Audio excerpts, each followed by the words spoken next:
Victor, tapos na ang mga libro. Talagang maganda ang negosyo ngayong taon. Busy tayo mula umaga hanggang gabi. Sumasakit na ang likod ko. Ito ang bahagi mo para sa taong ito. 40,000 piso. 40,000? 40,000? Nagbibiro ka ba? Alam mo ba kung gaano kaganda ang negosyo ngayong taon? Pumila ang mga sasakyan buong araw. Nag-overtime tayo pero hindi pa rin natapos lahat ng pagkukumpuni. Ikaw mismo ang nagsabi. Ang kita ay mahigit 1,000,000 piso. Totoong mahigit 1,000,000 piso ang kita, pero Ethan, hindi mo pwedeng bilangin ng ganyan. Mula sa pag-upa ng tindahan at pagkuha ng lisensya, hanggang sa pagkumbinsi ng customer at pagpapadulas ng sistema, ako ang humawak ng lahat, simula hanggang katapusan. Isipin mo kung hindi kita tinulungan noon. Magtatrabaho ka pa rin para sa iba sa labas ng bayan. So sinasabi mo na 40,000 lang ang halaga ko. Ang talyer ay nag-ayos ng halos 400 sasakyan ngayong taon. Engine overhauls, transmissions, at chassis. Alin doon ang hindi ko ginawa? Nandito ako mula alas 7 ng umaga hanggang alas 10 ng gabi araw-araw. Ikaw ang humahawak sa mga customer, ako ang sa pagkukumpuni. Pumayag tayong maging magkasosyo. Ngayon, sasabihin mo sa akin na sa iyo lang ang talyer. Magkasosyo, oo. Hindi mo ba nakuha ang bahagi mo? Sapat na ang 40,000. Bata ka pa. Ano ang gagawin mo sa ganyang kalaking pera? Sasaayin mo lang. Maloloko ka. Inaalagaan kita. Masyado kang bata. Isang lalaking nasa 20s na may daan-daang libo. Hindi mo kakayanin. Ang perang mabilis dumating ay hindi maganda. Hindi ko kaya? Victor, hindi ako humihingi ng kalahati. Pero tanungin mo ang sarili mo. Ang 40,000 ba ay sapat para sa lahat ng pawis ko ngayong taon? Hindi ka nasiyahan, ha? Sige. Edi sana, hindi mo tinanggap ang trabaho.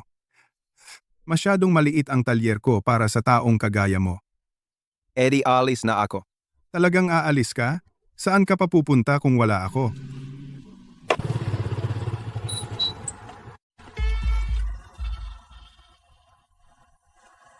₱40,000 para bilhin ang isang taon ng pagkakapatiran.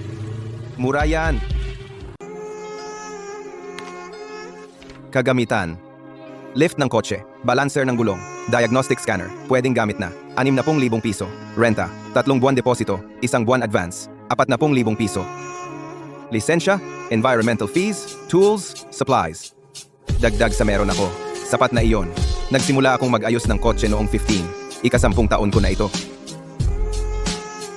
Tama na. Ang mga araw na ako ay nagtatrabaho, para sa iba, ay tapos na. Kung hindi dumating si Ethan, hindi ito maaayos.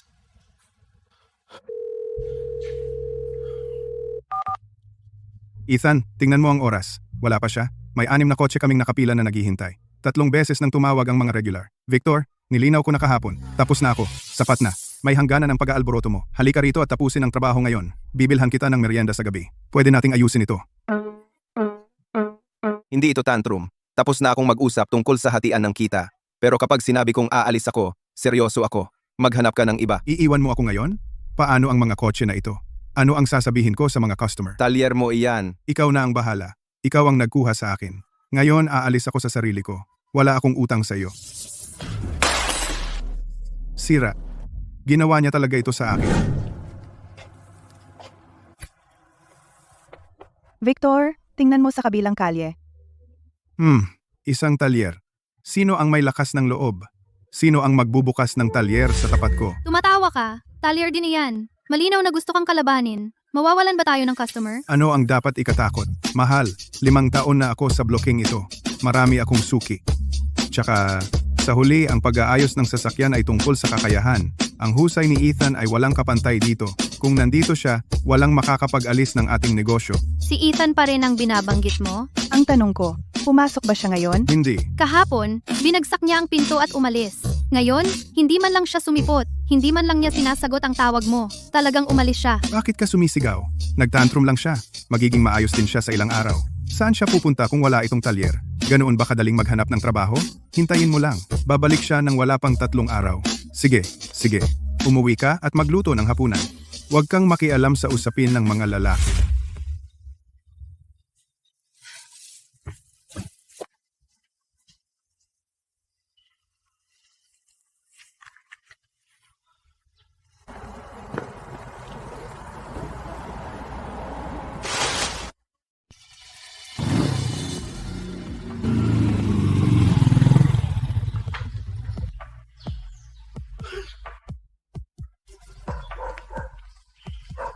Oy! Si Ethan. Nagising na sa katotohanan. Di ba? Sinabi ko sa'yo, ang tunay na magkapatid ay hindi nagtatanim. Buti bumalik ka. Puno ang talyer ng 7 o 8 sasakyan. Hinahabol ako ng mga customer. Sige, asikasuhin mo na sila. Nandito ako para magtrabaho. Bakit ka nakatayo diyan? Tara na. Pero hindi sa talyer mo. Anong ibig mong sabihin? Bakit ka pumupunta sa kabilang kalsada? Walang tao doon. Dito na ako magtatrabaho, simula ngayon. Anong ibig sabihin yan? Kung ano ang sinabi ko. Nag-resign ako noong nakaraang linggo. Tapos na ako sa'yo. Simula ngayon, mag-isa na ako. Ito pala ang talyer mo? Aba, Ethan. Akala mo malaki ka na ha? Akala mo may kakayahan ka at kaya mong manalo sa mundo? Sa negosyong ito, hindi sapat ang galing lang. Ako ang may kliyente, mga channel at mga contact. 5 taon na akong nagpapatakbo ng shop ko dito. Kilala ko ang lahat sa block na ito. Huwag mong sabihing hindi kita binalaan. Kahit may kakayahan ka, masisiguro ko na sa block na ito, hindi ka makakapanatili. Tingnan natin.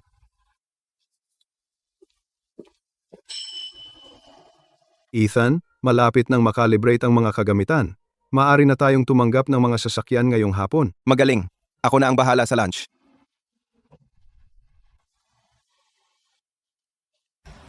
Sa kabilang kalsada ang bagong shop ni Ethan. Nakipag-away ka lang sa kanya. Isang bata na walang pinagmulan, walang customer, walang koneksyon. Paano siya makikipag-compete sa akin? Tigilan mo na ang pagyayabang. Maraming regular na customer ang pumupunta dahil sa galing ni Ethan. Ngayong wala na siya, ano ang mangyayari sa mga nakatambak na sasakyan at mga customer?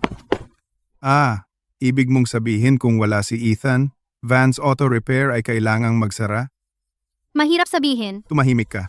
Pakialam mo ang sarili mo.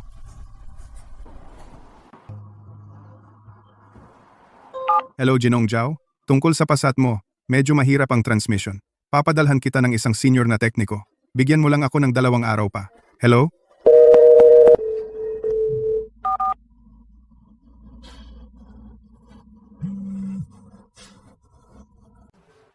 Ginoong Miller, subukan ninyo po. Dapat ayos na po ngayon.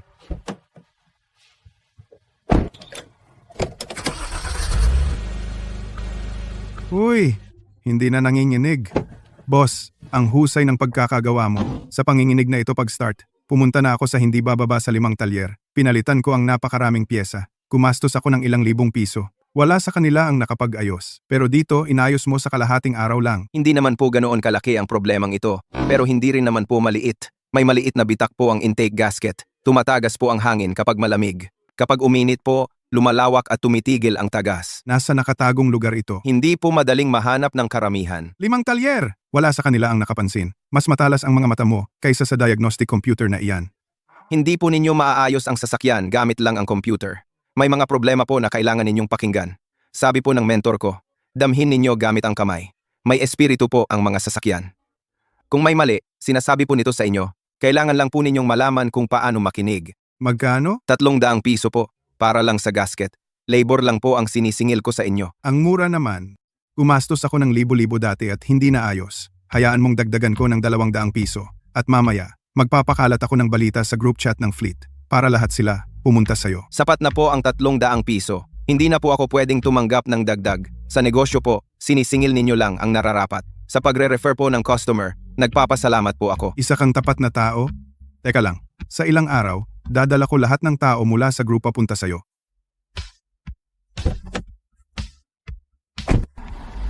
Ethan, maingay ang aircon ng sasakyan ko. Patingin nga. Taga Company 3 ako. Sabi ni Ginoong Miller, magaling kang magtrabaho at mas mura. Dito na ako lagi. Ano number ko? Walang problema. Hihintayin ko. Hindi na ako babalik sa shop sa tabi. Last time, doble ang singil nila sa brake pads at hindi man lang nila inayos ng tama. Lahat pakiusap maghintay. Isa-isa lang. Sisiyasatin ko ng maingat ang bawat sasakyan. Ni hindi mo kayang i-diagnose ang ingay ng transmission. Ano bang kaya mong gawin? Kalasin mo? Ituloy mo. Hanggang makita mo. Boss, 2 beses na namin kinakalas ang transmission. Maayos naman ang gears at bearings. Hindi doon ang problema. Ano sa tingin mo? Naghihintay ang customer na kunin ang sasakyan. 3 araw at ang labor lang sa pagkalas at pagbalik. Alam mo ba kung magkano iyon? Noong nandito pa si Ethan, maririnig niya lang ang ingay. Alam na agad kung ano ang sira. Bakit mo pa binabanggit? Kung ayaw mong magtrabaho, lumayas ka. Mahirap makahanap ng palaka na 3 paa, pero ang mekanikong may 2 paa, kahit saan. Sige, aalis na ako. Sige, umalis ka. Kapag lumabas ka, huwag ka nang bumalik. Uy, Jao, hindi ka ba kukuha? Kung ganoon, itatapon ko na ang sasakyan. Huwag!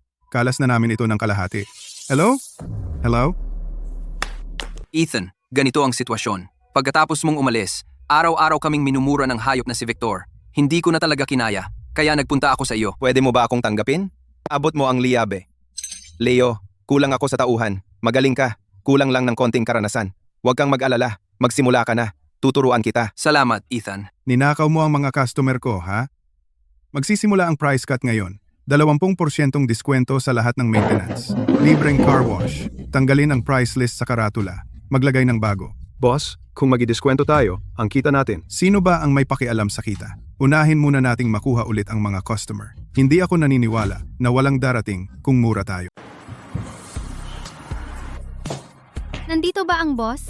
Hi, anong problema? Kapag iniikot ko ang kotse, paulit-ulit kong naririnig ang kakaibang ingay, kalampag na ingay. Lalo itong naririnig kapag mabagal ang pag-ikot. Sabi ng dealership, problema daw sa ball joint. Pinalitan nila ng isang pares. Mahigit 10,000 piso ang gastos, pero nandoon pa rin ang ingay.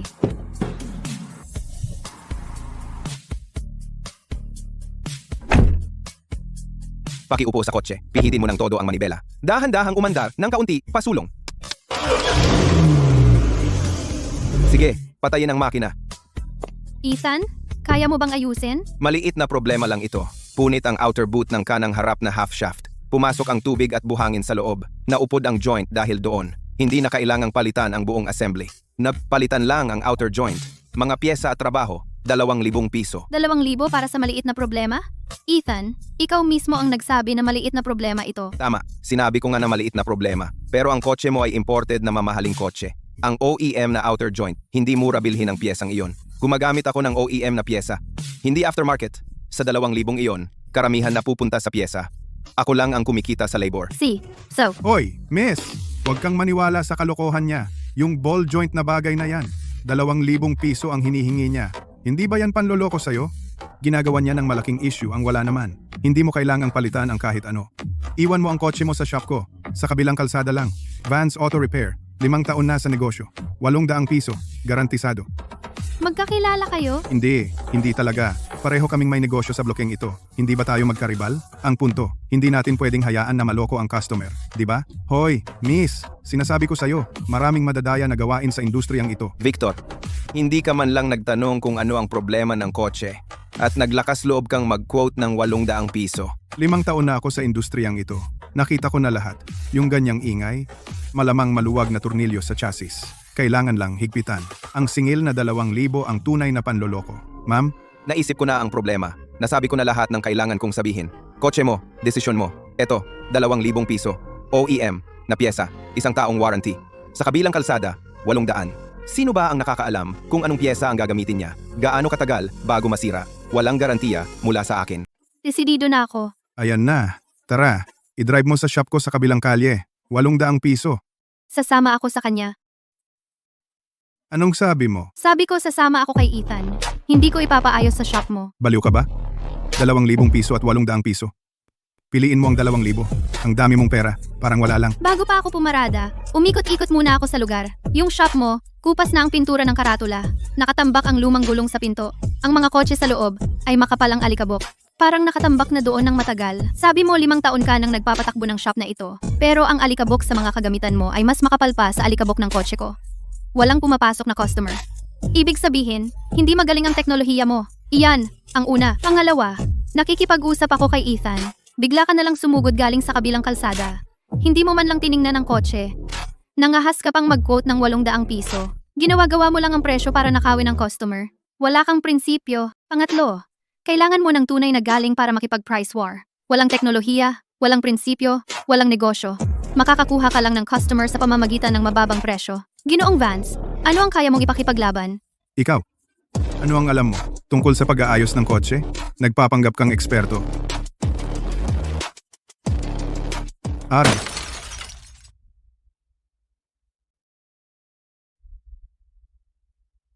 Okay ka lang? Ayos lang ako. Kumusta ang likod mo? Pananakit. Sarili kong mata ang nakakita. Tatawag na ako sa pulis ngayon din. Aksidente lang iyon. Sinipa ko lang.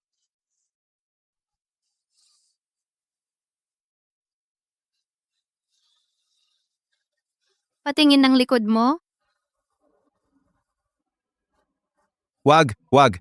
Nasagi lang. Wala lang iyon.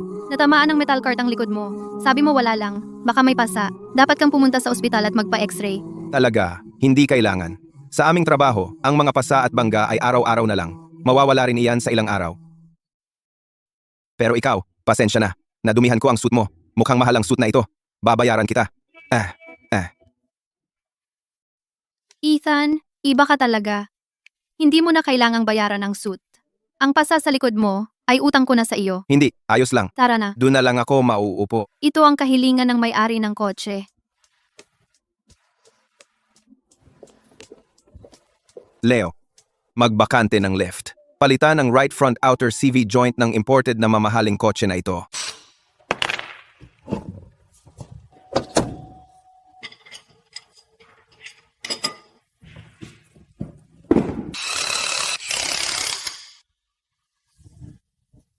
Ethan, pinalitan na ang outer CV joint. Halika, tingnan mo. Sumakay ka at subukan mo.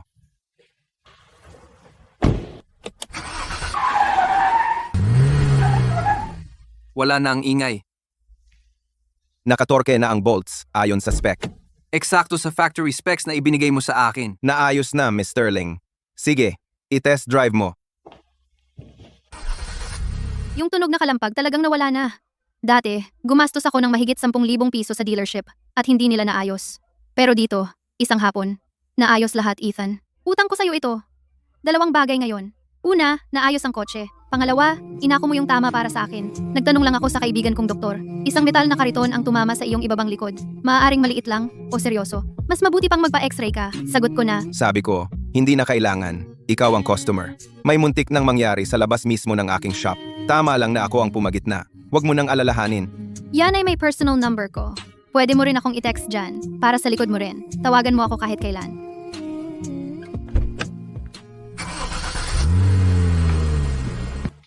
Personal number. Uy, Ethan. Iba si Miss Sterling kapag kasama ka. Tama na. Pumulot ka ng mga liabe sa sahig. Ako? Nag-iimbento? Yung inakbayan mo siya. Leo, tumigil ka. Pumupulot ng liabe. Pumupulot ng liabe. Tatahimik na ako. Ethan, lumabas ka at tingnan mo ito.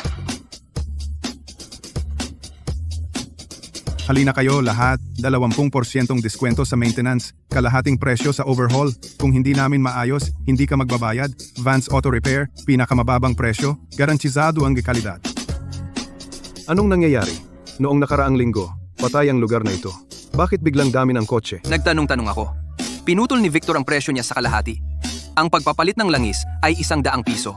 Ang brake pads ay 200 piso. Ang wheel alignment ay 50 piso. At naglagay siya ng karatulang nagsasabing libre kung hindi niya maayos. Maraming may-ari ng kotse ang hindi alam ang totoong istorya. Nakakakita sila ng mababang presyo at nagmamadaling pumunta. Ang lala ng mga presyong ito, hindi man lang nila natatakpan ng gastos. Parang kawang-gawa ang ginagawa niya. Hayaan mo siyang gawin ang gusto niya. Ethan, nitong nakaraang 2 araw, marami sa ating mga customer ang naagaw. Ilan na nag-book ng maintenance lahat nagkansela at pumunta sa kabilang kalye. Hindi ka ba nag-aalala? Bakit mag-aalala? Ang pagpapalit ng langis sa 100 piso. Kung gagamit ka ng tamang langis ng makina, ang langis lang ay nagkakahalaga ng mahigit 100 piso. Dagdag pa ang labor. Hindi kawang-gawa ang ginagawa ni Victor. Pera ang habol niya. Isang negosyong nagbebenta ng mas mababa sa presyo. Ano ang punto? Para nakawin ang mga customer. Kung magnanakaw ka ng customer, dapat kayanin mong panatilihin sila. Ang mga taong naaakit ng mababang presyo, kapag tumaas na ang presyo, aalis pa rin sila. At iyon ang pinakamagandang senaryo. Pinakamasamang senaryo. Kung magbebenta siya ng mas mababa sa presyo ng matagal, may mangyayari sa kalaunan. Kaya manonood lang tayo? Gagawin lang natin ng maayos ang sarili nating trabaho. Ang mga kotse ay inaayos sa pamamagitan ng husay, hindi sa panloloko ng tao sa presyo. Isang araw, malalaman ng kanyang mga customer kung ano ang tunay na magandang deal. Victor, kinakalkula ko ang mga numero. Hindi tugma ang mga ito. Anong mali? Marami naman tayong kotse. Mahigit 12 kada araw. Pero 100 piso lang ang singil mo sa isang serbisyo. 200 piso ang brake pads, wheel alignment, 50 piso. Wala man lang sumasakop sa mga gastos. Hindi mo sinasama ang langis, piyesa at paggawa. Ang kuryente ng lift pa lang, malaki na ang gastos araw-araw. Sa ganyang bilis, mas marami tayong ginagawa, mas lalo tayong nalulugi. May asul na libro ng kwenta sa drawer. Ilabas mo at tingnan. Bakit ang mura ng mga piyesang ito? Ang oil filter mula sa lehitimong supplier ay nagkakahalaga ng 20 o 30 piso bawat isa. Ang sa iyo, 5 piso lang. Noong nakaraang buwan, hindi ba ako nakipagkita sa isang tao, isang supplier, si Ginoong Brooks? Ikinonekta niya ako sa isang source. Direkta mula sa pabrika. Walang patong ng middleman. Diskwento sa dami. Bumibili tayo ng tonelada ng hindi kumukurap. Mas mababa ang presyo bawat isa at mas mura pa ang mga pyesa.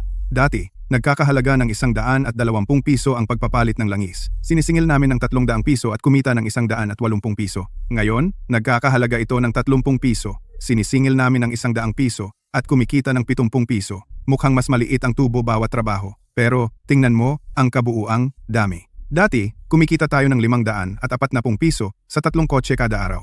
Ngayon, kumikita tayo ng mahigit 1,000 piso sa 15 kotse kada araw. Doble na. Totoo iyan. Kung ganyan ang tingnan, ang tubo ay talagang mas mataas kaysa dati. 5 taon na akong nasa ganitong negosyo. Kailan ba ako nalugi? Yung baguhan sa kabilang kalsada, gusto akong hamunin. Meron ba siyang source ko? Kaya ba niya ang mga presyong ito? Sa negosyo, hindi sapat ang husay lamang. Kailangan mo ng talino at diskarte sa lansangan. Ganyan kakikita ng malaking pera. Yung hangal na si Ethan, hindi niya yan malalaman kahit kailan. Victor, akala ko talaga na malulugi ka. Isa kang tunay na henyo sa negosyo. Aha, simula pa lang ito. Hintayin mo, sa wala pang 6 na buwan, magsasara ang talyer sa kabilang kalsada. Ang lansangang ito ay mananatiling teritoryo ni Victor. Ethan, makinig ka. Ano ba yung ingay sa labas? Focus ka sa trabaho mo. Walang araw na walang gulo sa kalsadang ito. Ethan, may nangyayari sa kabilang kalsada. Maraming kotse ang humaharang sa pasukan ng Vance Auto Repair at nagsabit sila ng banner. Nakasulat Crooked Boss at Inferior Parts. Maraming tao ang nagtipon. Victor, tingnan mo ang ginawa mo sa kotse ko. Nagpalit ako ng langis ng makina dito at wala pang 3 araw, umilaw ang check engine light. Bumubuga ng asul na usok. Hinila ko ito sa dealership at sinabi nila na masama ang langis ng makina at nagasgasan ng mga cylinder. At yung sa akin, sabi mo ang chassis ay may kalampag at kailangan lang palitan ng bolt. $100 ay mura. Pero kahapon sa highway, biglang nagkaroon ng malakas na kalampag ang chassis at muntik nang tumaob ang kotse ko. Hinila ko ito sa talyer at tiningnan. At naputol ang bolt na pinalitan mo. Nagpalit ako ng spark plug dito. At doble ang konsumo ng gasolina. Walang hatak kapag inaapakan ko ang gas. Maalog ang takbo. Nang inalis ko sila, ang spark plug ay sunog na itim. Niloloko mo ba kami ng peking pyesa? Ano ba itong ingay na ito? Isa-isa lang. Noong ibinigay ko sa inyo ang mga kotse, maayos ang bawat isa. Normal ang tunog ng makina. Walang ingay sa chassis. Umandar agad at pinaandar ninyo palayo. Sino ba ang nakakaalam kung paano ninyo pinaandar ang mga iyon? Hindi kayo marunong magmaneho at hindi ninyo inaalagaan. Sinira ninyo ang mga iyon. At ngayon ako ang sinisisi ninyo. Wala na akong pananagutan kapag lumabas na ang kotse sa aking talyer. Iyan ang patakaran sa negosyo. Dahil lang maganda ang takbo ng negosyo ko, huwag kayong mainggit. At magsama-sama para dayain ako. Dayain ka? 3 taon na ang luxury car ko at palaging nagsiservice sa dealership. Ngayong isang beses, pumunta ako dito para makatipid. Nagpalit ng langis at nagka-scoring ang mga cylinder ng makina. Pinatuyo ng dealership ang lumang langis ng makina at ipinakita sa akin. Itim na parang tinta at puno ng sludges. Mangahas ka bang ilabas ang iyong langis ng makina at subukan ito dito mismo? Tingnan mo ito. Ito ang bolt na pinalitan mo at naputol ito pagkatapos ng 1 linggo. Sinabi sa akin ng isang mekaniko na may 20 taong karanasan ang material ng bolt na ito ay muling tinunaw na scrap iron. Isang ikot lang, napuputol. Ilagay yan sa kotse. May mapapatay iyan. Tama, peke rin ang spark plug.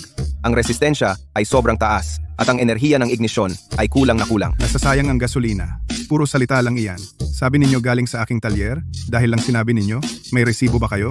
May patunay ka ba?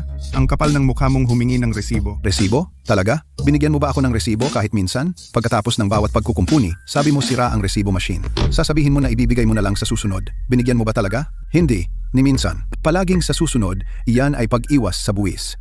Sige, ayaw mo talagang maging makatuwiran? Tatawag ako ng pulis. Tatawag ako sa kawanihan ng proteksyon sa consumer. Isusumbong kita dahil gumamit ka ng pekeng at mababang kalidad na piyesa at panloloko sa mga consumer. Si, wala akong itinatago.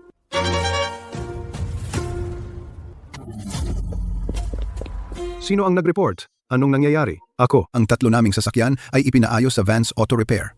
Lahat sila nasira pagkatapos ng pagkukumpuni. Puro mababang kalidad na piyesa ang ginamit nila.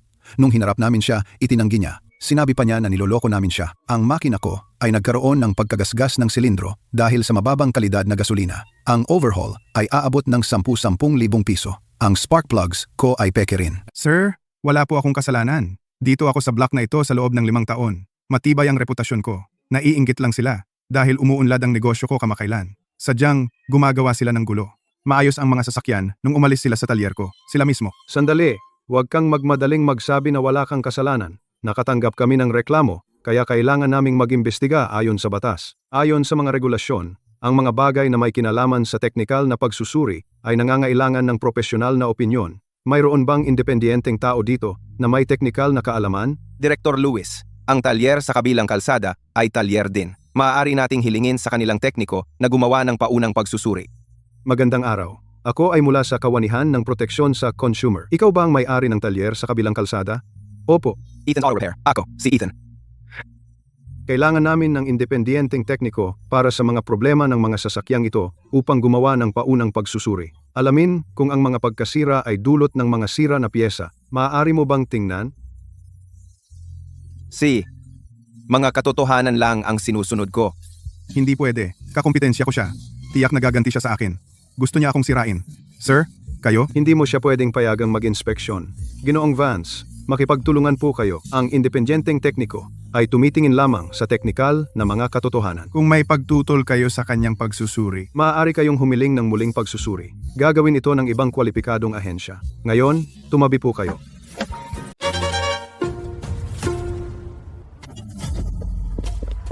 Sino ang nag-ulat nito? Anong nangyayari? Ako. Kaming tatlo, dinala namin ang sasakyan namin sa Vance Auto Repair. Pagkatapos ng pagkumpuni, lahat ay nasira. Wala silang ginamit kundi mababang kalidad na piyesa. Nang harapin namin siya, itinanggi niya iyon. Sinabi pa niya na gusto namin siyang lokohin. Ang makina ko. Nagkaroon ng pagkagasgas ng silindro dahil sa mababang kalidad na gasolina. Ang overhaul ay nagkakahalaga ng 10,000 piso. Peke ring ang spark plug ko. Sir, wala po akong kasalanan. Ako, si Victor, ay nagnenegosyo sa blocking ito sa loob ng 5 taon. Solid ang reputasyon ko. Nakikita lang nila na umuunlad ang negosyo ko nitong mga nakaraang araw. At sinasadya nilang gumawa ng gulo. Maayos ang mga sasakyan nung umalis sila sa talyer ko. Sila mismo. Huwag kang madaling magsabi na wala kang kasalanan.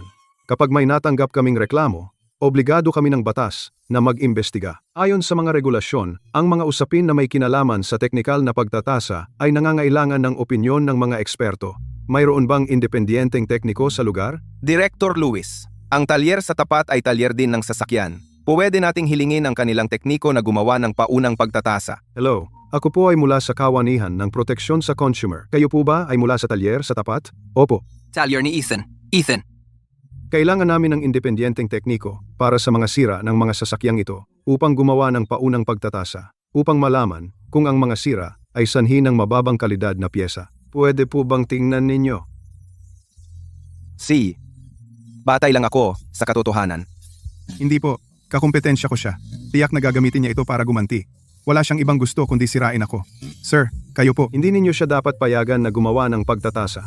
Ginoong Vance, makisuyo po kayong makipagtulungan. Ang isang independenteng tekniko ay tumitingin lamang sa mga teknikal na katotohanan. Kung tututol kayo sa kanyang pagtatasa, Maaari kayong humiling ng muling pagtatasa. Gagawin ito ng ibang kwalipikadong ahensya. Ngayon, makiusap po kayong tumabi. Lubhang nasira ang langis ng makina na ito. Puno ito ng gum at mga deposito ng sludge. Ito ang mga klasikong senyales ng mababang kalidad na langis ng makina. Ang normal na langis ng makina, sa ilalim ng normal na paggamit, hindi makakagawa ng ganito karaming sludge.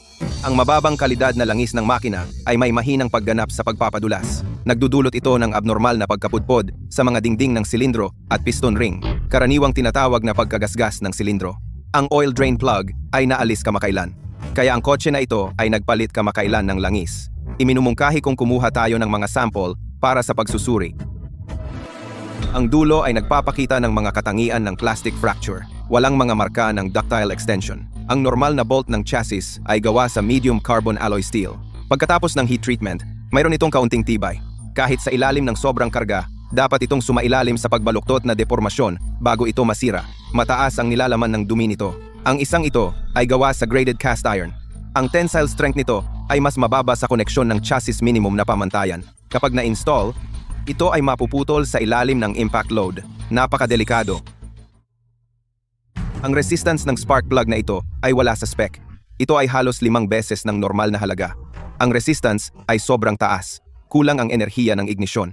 Nagdudulot ito ng hindi kumpletong pagkasunog ng timpla. Nagdudulot ito ng pagkawala ng lakas at mabilis na pagtaas ng konsumo ng gasolina.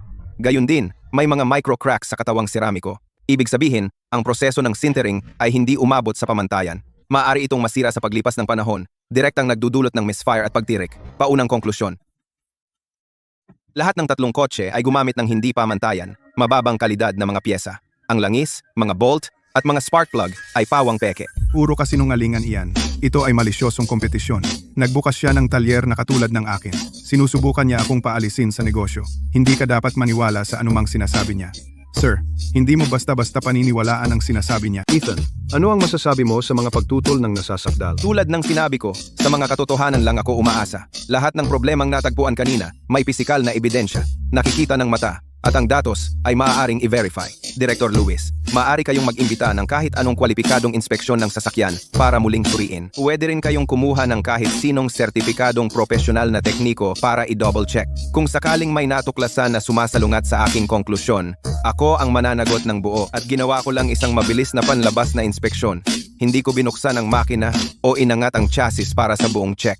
Kung bubuksan natin ang mga iyon, ang mga sasakyang ito ay maaaring may mas marami pang problema sa loob. Maliwanag na ang kaso. Simula ngayon, sinuspinde ang negosyo para sa pag-aayos. Kailangan makipagtulungan si Victor sa investigasyon. Lahat ng mga pyesa sa inventaryo sa tindahan ay dapat irehistro at selyuhan. Ang mga sample ay ipapadala para sa pagsusuri. Ang mga reklamo ng mga may-ari ng kotse ay opisyal ng naisampa. Ang mga susunod na hakbang ay dadaan sa pag-aayos o prosesong hudisyal. Ginoong Vance, ipinapayo kong makipagtulungan kayo. Sir, hindi niyo pwedeng selyuhan ang aking shop. Kakasimula ko pa lang. May connection ko. Yung mga pyesa, sinabi ng distributor na okay lang ang mga iyon. Sisiyasatin din namin ang distributor mamaya. Buksan muna ang pinto ng shop ninyo at makipagtulungan sa mga autoridad. Si. Ethan, kung hindi ka lang nagsalita, hindi namin malalaman kung gaano pa katagal tayo lolokohin ng madayang amo na yan. Wala yon. Ang mga sasakyan ay tungkol sa kaligtasan ng tao. Sino mang mandaya gamit ang mababang kalidad na pyesa ay hindi nararapat na nasa negosyong ito. Ethan, ang galing mo! Namula ang mukha ni Victor kanina. Wala namang ipagmamalaki. Siya si Victor. Naabot niya ang ganitong sitwasyon ay hindi dapat ipagdiwang. Ethan, nirefer ako ni Ginoong Miller. Sabi niya magaling ka raw gumawa. Hindi lumalamig ang AC. Patingin nga, 10 minuto lang. Kailangan ko munang tapusin ito. Ethan, tingnan mo ito. Noong nakaraang linggo, ang mga positibong pagsusuri sa ating online platform ay tumaas ng 20 pa. May sumulat na pagkatapos maloko sa Vance Auto Repair, pumunta sila sa talyer ni Ethan para ipaayos. Ang laki ng pinagkaiba. May nag-post pa ng litrato mo habang nag-aayos ng sasakyan. Nakita ko rin iyon. Napakaraming komento. Sabi ng lahat, mapagkakatiwalaan si Ethan. Nasa 4.9 na tayo ngayon. Pinakamataas sa lugar na ito. Huwag kang tumitig lang sa phone mo. Ang sasakyan sa Bay 3 ay nangangailangan ng bagong brake pad. Bantayan mo iyon. See ya.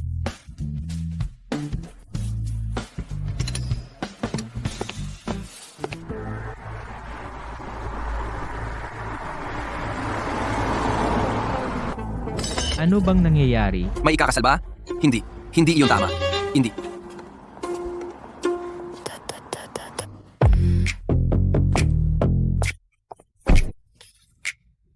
Miss Sterling, Ito ang mga sasakyan ng aking kumpanya. 3 sasakyang pang negosyo. 6 na kotse ng kumpanya para sa pinuno ng departamento. At ang mga personal na sasakyan ng mga empleyado. Sinabi ko sa kanila na simula ngayon, ang maintenance at pagkukumpuni ng lahat ng sasakyan ng kumpanya ay gagawin sa Ethan's Auto Repair bilang benepisyo ng empleyado na may balangkas ng kasunduan na 500,000 piso kada taon para sa regular na maintenance at pagkumpuni ng sira kasama ang pagproseso ng insurance claim. Miss Sterling, Bakit mo ninyo ako tinutulungan ng ganito? Sa pagtulong sa iyo, tinutulungan ko ang sarili ko. Noong nakaraang buwan, ang kumpanya ay nagpa-service ng 4 na sasakyan sa iba't ibang talyer. At pagbalik nila, isa ay may maling grado ng langis ng makina ang nailagay. Isa ay may air filter na hindi mahigpit na nakakabit at isa ay nawawalan ng 2 tornilyo sa skid plate. Ang sarili kong sasakyan ay ipinaayos dito. At simula noon, wala itong kahit anong problema. At dahil ang paghahanap ng mekaniko na may magandang kasanayan at maaasahang karakter ay mas mahirap kaysa sa pagsasara ng isang deal sa negosyo, inaalis ko lang sa sarili ko ang sakit ng ulo. Hindi ito kawanggawa. Susuriin ko ang bawat presyo sa kontrata. Gagawin ko ito sa 10% diskwento sa presyo ng merkado at 20% sa bayad sa paggawa na hindi ito pagbabayad ng utang na loob kundi karaniwang diskwento para sa mga pangmatagalang customer. Bahala ka. Anyway, kapag napirmahan na ang kontrata, hindi na madaling itaas ang presyo. Maraming salamat, Miss Sterling. At huwag kang mag-alala. Ginagarantiya ko ang kalidad at mababang presyo. Binibigyan kita ng napakaraming negosyo. Ang pinakamababa mong magagawa ay bilhan ako ng hapunan. Siyempre, kayo na ang pumili ng lugar. Hindi rin ako pamilyar sa lugar, kaya kayo na ang magdesisyon at libre ako bukas ng gabi. Huwag mag-alala. Talagang sinusuri ni Ethan ang bawat linya. Ano? Unang araw mo ba ito sa kanya? Noong nakaraan, ang purchase order ay kulang ng 50 sentimo at ilang oras niya itong sinuri.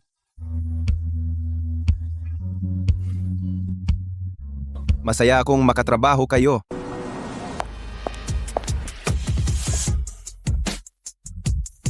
Miss Sterling, medyo ang suot mo. Anong problema? Hindi ba maganda ako? Hindi. Ang ganda mo. Akala ko lang, baka mahirapan ka. Anong pakialam mo? Bilisan mo. Gutom na ako. Anong hinihintay mo? Magmaneho ka. Ah, oo nga.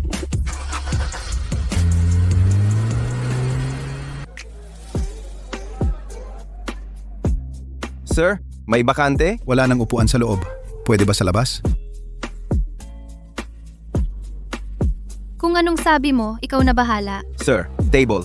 Para sa 2 sa labas. Sige, 2 sa labas. Sir, handa na kaming mag-order. Sandali lang po. Darating agad. Kain na kayo. Ito ang mga kidney, taba ng baka at balon-balunan. Mga specialty ng bahay ang mga ito. Ethan, sigurado ka bang pagkain ito? Miss Sterling, subukan mo. Masarap talaga.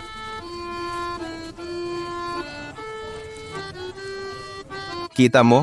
Sabi ko sa'yo. Ang sarap nito. Hindi pa ako nakatikim nito dati. Anong kinakain mo dati? Pinalaki ako ng mga magulang ko bilang isang tunay na dalaga. Natutong makisalamuha. Madalas akong kumain sa mga mamahaling Michelin star na restaurant. Ang boring naman. Hoy, narinig ko masarap ang BBQ kapag may beer, di ba? Gusto mong subukan? Sir, 2 beer. Darating na agad. Miss Sterling, para sa iyo. Ethan, pwede bang wag kang masyadong magalang? At wag mo akong tawaging Miss Sterling? Ano ang dapat kong tawag sa iyo? Tawagin mo na lang akong Clara. Parang hindi tama. Sine, tawagin mo akong Clara. Clara. AM. Hahaha.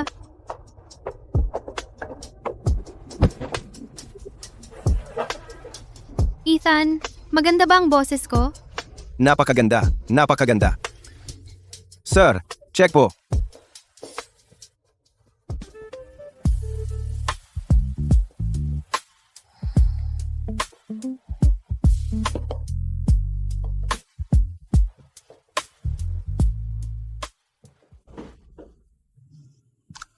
Ethan, ang laki mong tanga.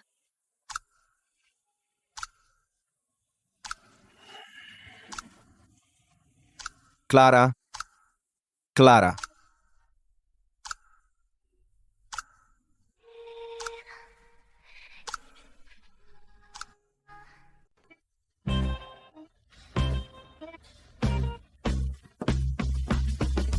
Ethan! Kinuha mo ang cabin air filter. Doon talaga dapat ang engine air filter. Magkaiba ang laki ng mga iyon. Pinipilit mong isaksak, pero hindi kasya. Hindi mo napansin? Pasensya na. Mali ang nakuha ko. Wala lang yun sa'yo. Simula nang pumasok ako kaninang umaga, 3 beses ka nang nagkamali. Una, nag-quote ka ng motor oil sa customer. Pero yung presyong bilihan ang sinabi mo. Pangalawa, nilagay mo ang liabe sa ref. Pangatlo, pinilit mong isaksak ang cabin air filter sa slot ng engine air filter. Ethan, parang wala ka sa sarili mo simula nung bumalik ka kagabi. Anong nangyari? Wala iyon. Dahil ba sa dinner kasama si Miss Sterling? Anong sinabi niya sa'yo? Dinner lang naman. Tungkol lang sa kontrata. Huwag masyadong mag-isip. Hindi naman ako nag-overthink. Nagtatanong lang. Ethan, Leo, Sa kabilang kalsada, Anong meron sa kabilang kalsada? Nag-i-imagine ka na naman. yung Vance Auto Repair sa kabilang kalsada, bumukas na naman.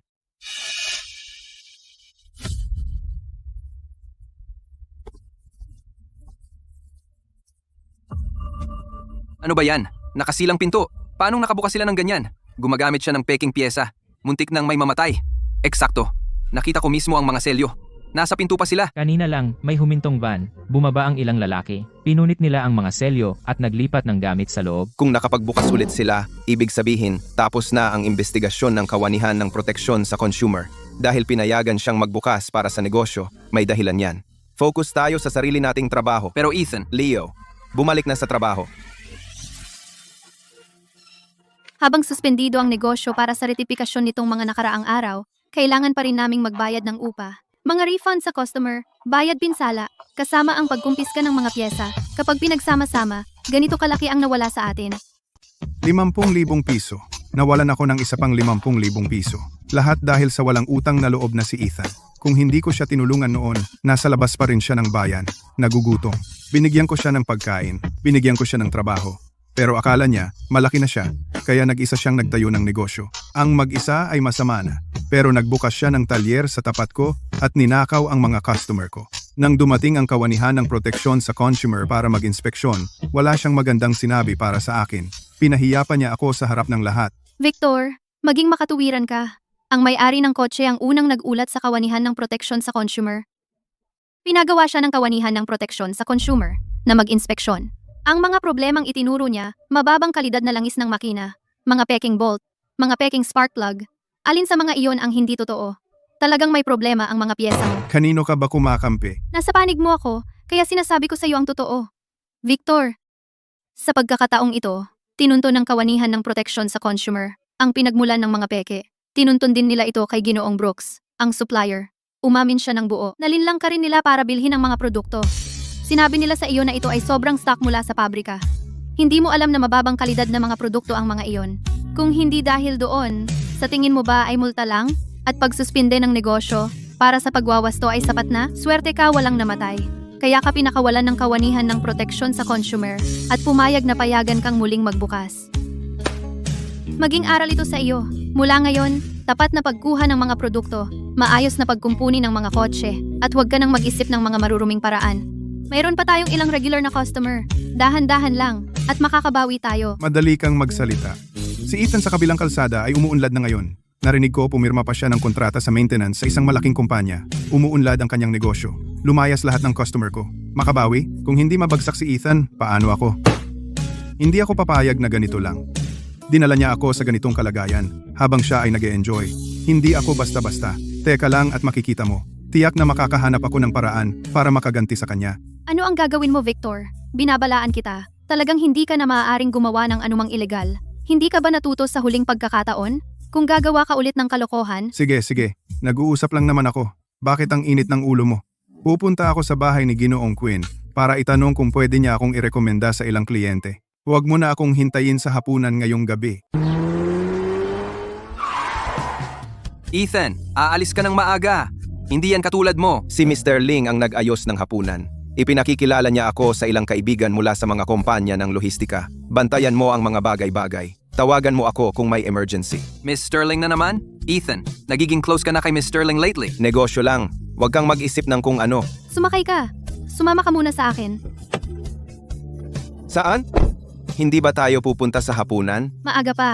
Hindi pa tayo pupunta sa restaurant. Saan? Malalaman mo pagdating natin.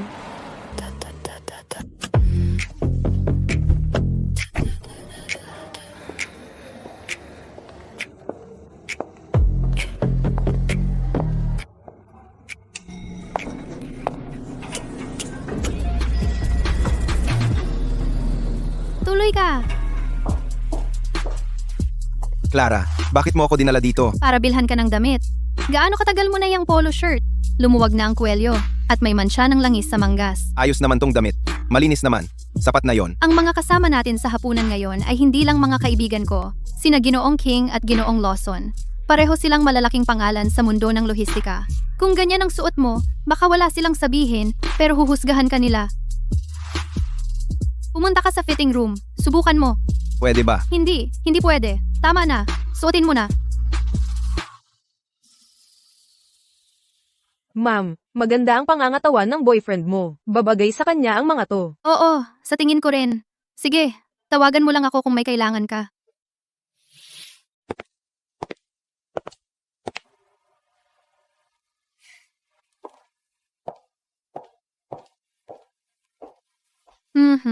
Yan na yan.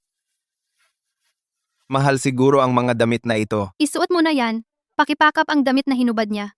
Ilagay mo sa account ko. Opo, ma'am. Hindi. Ako na ang bahala. Ako ang nag-imbita sa'yo sa hapunan. Ako na ang bahala sa damit. Isipin mo na lang na bayad sa kainan dati. Ganti lang. Ang halaga ng pagkain na yon ay mahigit 200 piso lang. Ang damit na to.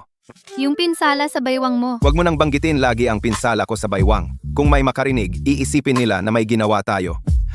Ikaw? Hindi ka mangahas. Kilala kita masyado. Ang pinakamagagawa mo ay bigyan ako ng discount sa maintenance. Ano yung sinasabi mo? Akala mo ba talaga kuripot ako? Libre na ang maintenance ng kotse mo habang buhay. Habang buhay? Ikaw mismo ang nagsabi. Walang bawian. Miss Sterling, tagal na nating hindi nagkita. Lalong gumaganda ka sa bawat pagkikita natin. At sino itong katabi mo? Ethan, kaibigan ko. Siya rin ang may-ari ng Ethan's Auto Repair. Isa siyang mahusay na mekaniko. Lahat ng sasakyan ng kumpanya ko ay nagsiservice doon. Hello, Ginoong King. Hello, Ginoong Lawson. Haha, Clara. Anong ginagawa mo dito? Clara, matagal ko nang kilala si Ginoong King. Pumunta ako rito para suportahan ka talaga. Napansin ko agad nung pumasok ako, itong si Ginoong Hayes. May magandang damit, pero ang sapatos ay talagang kakaiba. Julian, masyado ka bang nakikialam? Uy, hindi mahalaga ang damit. Sa negosyo, ang mahalaga ay ang pagiging tapat at mapagkakatiwalaan. Pinagkakatiwalaan ko ang sinumang i-endorso ni Miss Sterling. Mahigit 20 truck ang fleet namin. Ang pagkukumpuni at maintenance ay talagang sakit ng ulo. Dadaan ako sa talyer mo minsan. Welcome ka lagi. Ang mga sasakyan ng logistics ay madalas nasa kalsada. Mahalaga ang maintenance. Batay sa dalas ng iyong pagbiyahe, makakagawa ako ng plano sa maintenance. Ginoong Hayes, tama? Nagpapatakbo ka ng pwesto para sa pagkumpuni. Tama? Nung nakita kitang pumasok, nagmamaneho ka ng imported na mamahaling kotse. Oh, teka, sasakyan pala ni Clara iyon. So ano ang dala mong sasakyan? Van ang dala ko. Magandang gamitin para maghatid ng mga pyesa. Ginoong King, parang ang saya ng usapan ninyo. Ayaw kong sumingit. Pero seryoso, Isang mekanikong nagmamaneho ng van. Ano namang bisyon ang kaya niyang magkaroon? Plano ng maintenance. Mukhang lehitimo naman. Pero sa totoo lang, lahat ito ay mga scam lang sa pwesto ng pagkukumpuni. Ginagawa nilang napakaganda ng tunog, pero sa huli, lolokohin ka pa rin nila. Julian, dito ka ba ngayon para magpakita ng suporta? O para manggulo? Clara, huwag kang magkamali ng intindi. Sinusuri ko lang siya para kay Ginoong King. Ang industriya ng pagkukumpuni ng kotse ay puno ng mga kahina-hinalang tao ngayon, iba't ibang klase ng tao. Si Ginoong King ay magbibigay ng mahigit 20 kotse sa isang mekaniko. Kung may magkamali, sino ang mananagot? O, siya nga pala, Ginoong Hayes. Saang paaralan ka nagtapos? Isang klase sa pagsasanay sa pagkumpuni ng kotse. Bokasyonal na paaralan. Hindi, teka, ang bokasyonal na paaralan ay paaralan din naman, di ba? Hindi ako kasing edukado mo, Ginoong Pierce. Nagsimula akong matuto magkumpuni ng kotse noong 15 taong gulang ako. Nagmaneho ng van, naghatak ng mga pyesa at gumapang sa ilalim ng mga kotse. Sa edad na 25, nag-aral ako sa isang nangungunang engineering school sa Germany na nag-major sa automotive engineering. Kakabalik ko lang. Ginoong Pierce, saang paaralan ka nagtapos? Kung hindi ka nakatanggap ng full scholarship, tiyak na marami kang natanggap na tulong mula sa iyong mga magulang. Clara, itong mekaniko mong kaibigan ay mabulaklak magsalita. Ang mga pamantayan mo sa mga kaibigan ngayon ay medyo sobrang simple na ba? Julian, mali ka. Hindi siya kaibigan ko. Ethan, siya ang lalaking kasama na personal na inimbita ko. Si Clara. Bawat tanong na tinanong mo at bawat sinabi mo ay hindi insulto sa kanya, kundi isang sampal sa aking mukha. hoy. Magkakaibigan tayong lahat. Sige, inom. Sa tingin ko, si Ginoong Hayes ay isang matatag na tao. Tiyak na dadaan ako sa inyong talyer, isa sa mga araw na ito.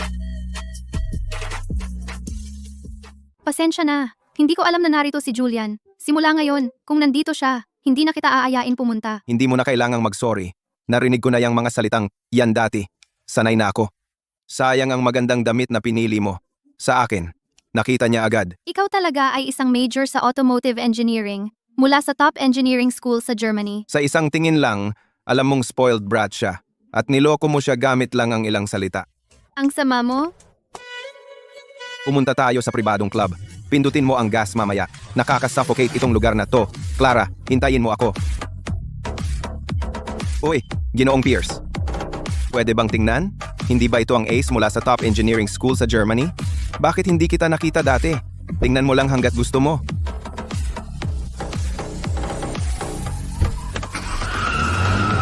Anong problema mo? Minamaliit ka niya, pero pupunta ka pa rin. Kung gusto mo, bibilhin ko para sa iyo. Wala, tumitingin lang. Tara, ihatid na kita pa uwi. Ang pangit ng dealership na ito. Aabutin ng 40 minuto bago dumating ang tow truck. Nagbayad ako ng 2 milyong piso para sa kotse na ito at bigla na lang nasira. Kaya ba ninyong ayusin ito?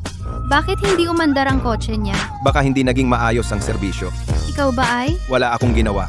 Tiningnan ko lang. Isang imported na mamahaling kotse na hindi ko pa nakita dati. Naku, ikaw. Karaniwan kang mukhang matapat, pero marami kang alam na paraan. Nakasuot ng bagong damit, pero nagtatrabaho ka pa rin bilang mekaniko. Wala siyang karapatan na kausapin ka ng ganyan. At hindi niya dapat pinagtawanan ng damit na pinili mo.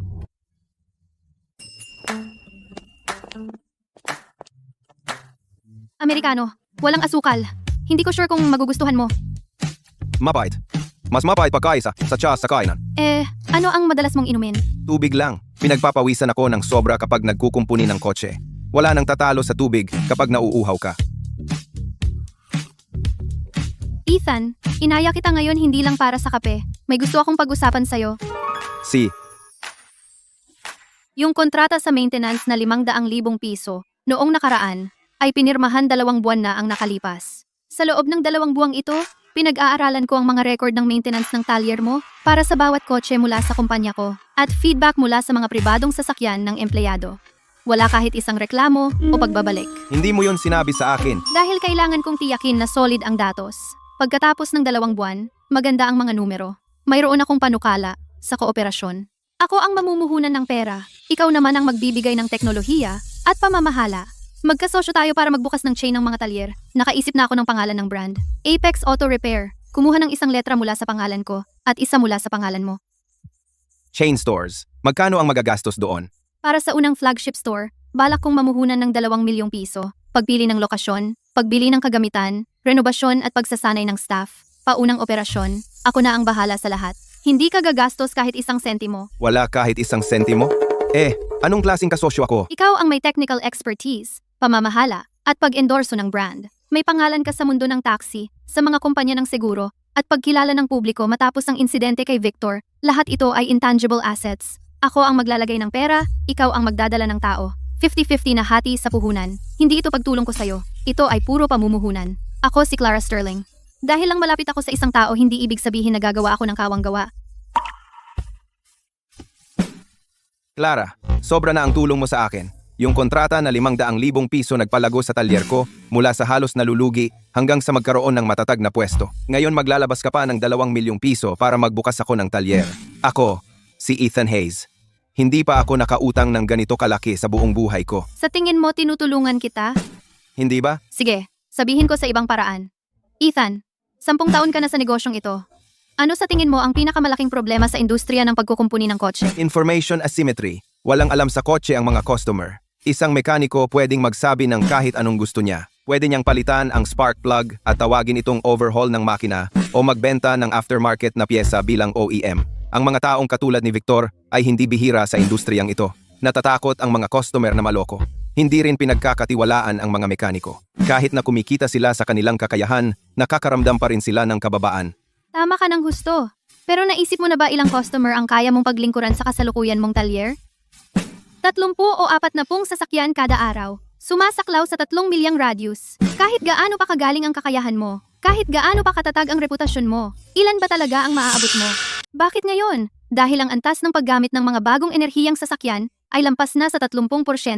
Ang pagbabago ng tradisyonal na talyer ay hindi na makasabay. May malaking hindi pa nagagalaw na merkado na bumubukas. Bakit ikaw?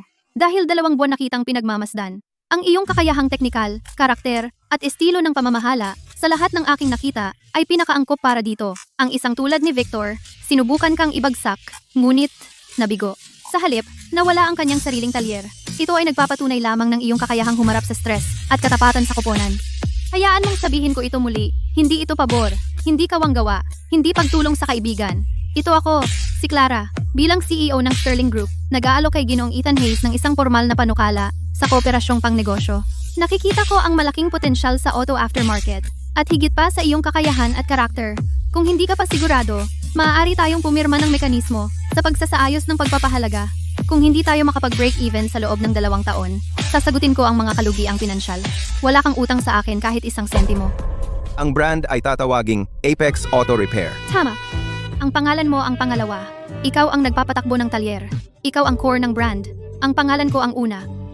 Isipin mo na lang na ito ay sarili kong makasariling hangarin. Gusto kong ang pangalang ito ay magdala ng aking marka. May isa akong kondisyon. Sabihin mo, Ang manager ng unang tindahan, personal ko silang sasanayin sa loob ng 3 buwan. Kakapanayamin ko ang bawat tekniko isa-isa. Para sa supplier ng mga pyesa, gagamitin ko ang aking mga dating channel. Walang mababang presyo, tanging orihinal na produkto lamang. At tungkol sa puhunan, walang hatian sa gitna. Ikaw ang naglagay ng 2 milyong piso. Kukuha ka ng 51%. Ako ay 49%. Mas malaki ang panganib mo kaysa sa akin. Kaya ikaw ang kukuha ng mas malaking bahagi. Kapag may ipon na ako sa huli, gagawa ako ng karagdagang puhunan. Maaari tayong mag-adjust sa oras na iyon. Ethan, ikaw talaga ay ganoong uri ng tao. Sige, masaya akong makipagtulungan sa iyo. Hindi pa rin masanay. Mapait, oo, ngunit pinapagising ka nito. Kailangan kong uminom ng marami simula ngayon. Ang pagpapatakbo ng mga chain store ay nangangahulugan ng maraming gabing puyat. Di dadalhan kita ng isa tuwing meeting simula ngayon. Walang asukal.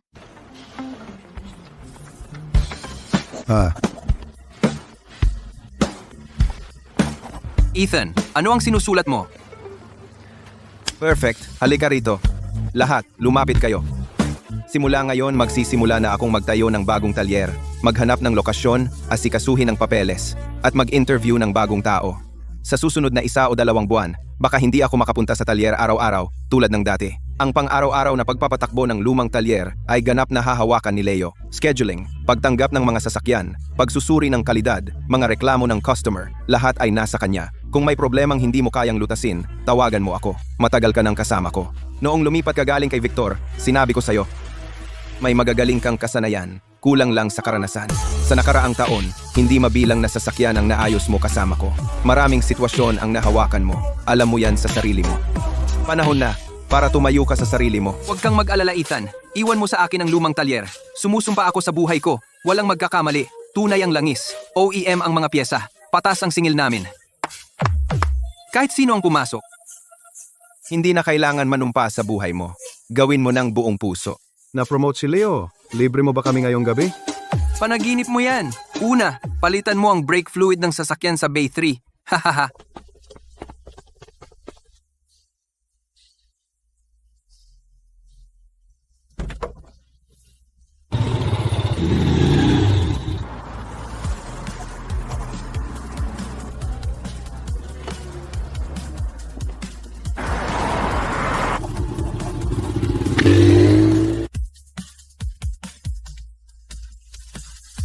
Ginoong Hayes, ano ang tingin mo sa lugar na ito? Dati itong showroom ng muebles. Nagmamadali ang may-ari na mapaupahan ito. Negotiable ang presyo. Pwede nating papuntahin ang may-ari para pag-usapan ng kontrata.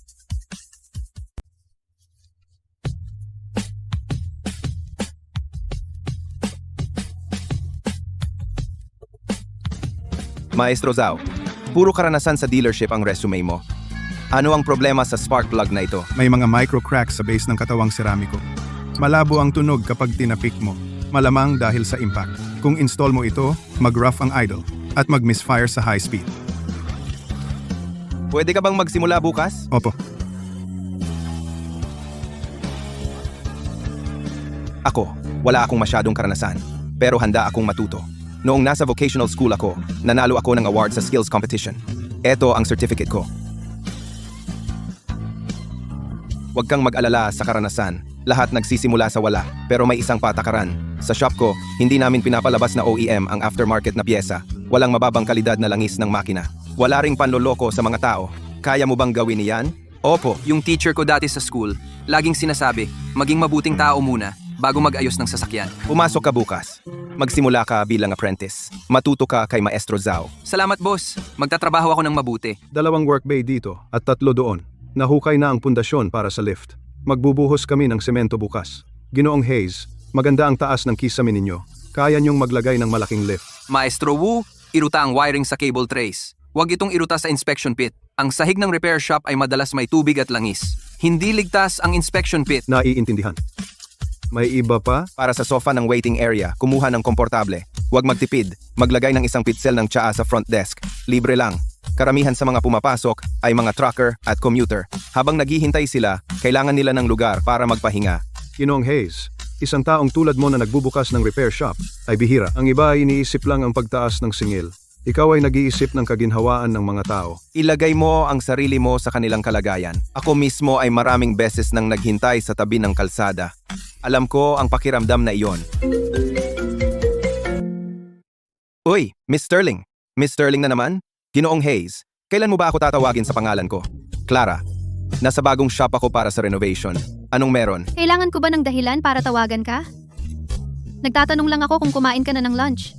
Narinig ko na marami kang ginagawa nitong mga nakaraang araw. Isang beses lang kumakain sa isang araw. Sino ang nagsabi sa iyo niyan? Sinabi ni Leo sa akin. Sabi niya pumayat ka. Maluwag na ang damit mo sa iyo. Yung suit na iyan, ayaw kong ipa-alter iyon. Ang daldal ni Leo. Kumain na ako. 2 tinapay ang kinain ko kaninang umaga. Almusal iyon. 2:00 na ng hapon. Ethan, ang chain ng iyong karera, pero ang kalusugan ay kayamanan. Manatili ka lang diyan. Papadalhan kita ng pagkain. Wag. Kakain ako mamaya. Nag-order na ako. Saka, pumunta ka sa opisina ko mamayang gabi. May mga profile ako ng ilang supplier ng piyesa para tingnan mo. Na-screen ko na sila. Tingnan mo ulit. Sige. Salamat. Clara.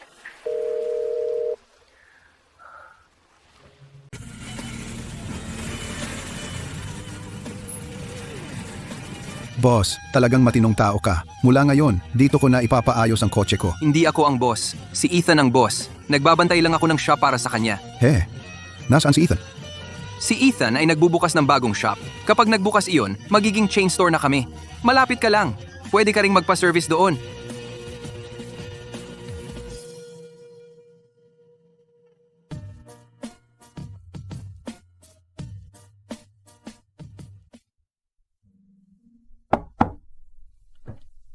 Miss Sterling, nandito si Mr. Hayes. Kumain ka na ba? Oo, nakakain na. Yung braised beef rice na pinadala mo. Malaking serving iyon. Ito ang mga supplier ng piyesa na pinili ko. Ikaw na ang magdesisyon. Pumili ka ng final. Lahat ito ay maaasahan. Pero may problema ang Vanguard Parts. Problema? Nung una, sinubukan ng boss nila na bigyan ako ng kickback. Ipinasa nila ang aftermarket na pyesa bilang produktong OEM. E di hindi na tayo makikipagtrabaho sa kanila. Sige, iwan ko na sa iyo ang mga supplier. Kumusta ang renovation sa bagong shop? Ang electrical work ay matatapos bukas. Darating ang mga lifts ngayong linggo. Ilalagay ang sign sa susunod na linggo. Ang soft opening ay sa kalagitnaan ng susunod na buwan. Sa pangalawang pondo, huwag magtipid sa materyales. Doblehin ang budget para sa customer lounge. Paano mo nalaman na tataasan ko ang budget ng lounge? Sinabi ni Leo sa akin, gusto mong bumili ng mga sofa at mag-alok ng libreng tsaa. Iyon din ang dahilan kung bakit ako namumuhunan sa iyo. Ang pag-aayos ng kotse ay craftsmanship. Tungkol din ito sa serbisyo. Kapag tama ang pagkatao mo, tatagal ang negosyo. Tama ka. Ang soft opening ay sa susunod na buwan. Ako ang unang pupunta dito. Ikaw ay isang investor. Ikaw ang dapat mag-cut ng ribbon. Hindi. Customer ako. Kailangan na ng serbisyo ang kotse ko. Hello? Anong meron? Ano?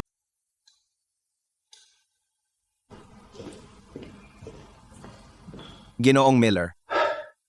Pasensya na po sa abala, Ginoong Hayes. Abala kayo sa bagong talyer, pero tinawag ko pa rin kayo. Huwag po kayong magsabi niyan.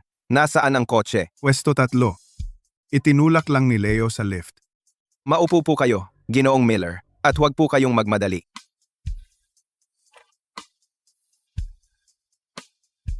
Nagpa-service ako rito 2 araw na ang nakalipas. Pinalitan ninyo ang langis ng makina at oil filter. Sa unang araw na pinaandar ko ito pa uwi, wala akong napansing mali. Kaninang umaga, nung inilabas ko ang kotse, wala pang 2 oras akong nagmamaneho. Nagsimulang kumalampag ang makina. Akala ko maliit lang na problema. Balak ko sanang dalhin dito para i-check ninyo. Pero nung nasa highway na ako, lumakas ang ingay. Parang matamlay ang gas pedal. Umilaw ang oil light sa dashboard. Mabilis akong tumabi. Tumawag ako ng tow truck. Ethan, hindi ko sinabi sa mga tauhan sa fleet. At hindi ko sinabi kanino man na ikaw ang gumawa nito. Tiwala ako na hindi ka ganoon. Sa nakaraang taon, ang sarili kong kotse at ang mahigit 30 kotse sa fleet, lahat ay inayos ninyo. Wala silang naging problema. Pero ang kotse na ito ay tiyak nakakapaservice lang sa inyong talyer. Ginoong Miller, salamat sa tiwala ninyo. Tingnan muna natin ang kotse. Zad. Ethan, inalis ko ang lumang langis ng makina habang malamig pa ang makina. Nagtabi ako ng kaunti sa isang tasa. Tingnan ninyo.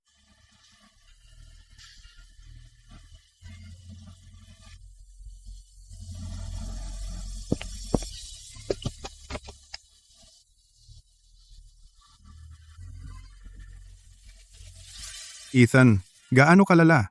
Hindi naman sirang-sira ang makina, di ba? Ginoong Miller, sasabihin ko po sa inyo ang totoo. Pinakialaman po ang langis ng makina. Nagdulot iyon ng pagkabigo ng pagpapadulas.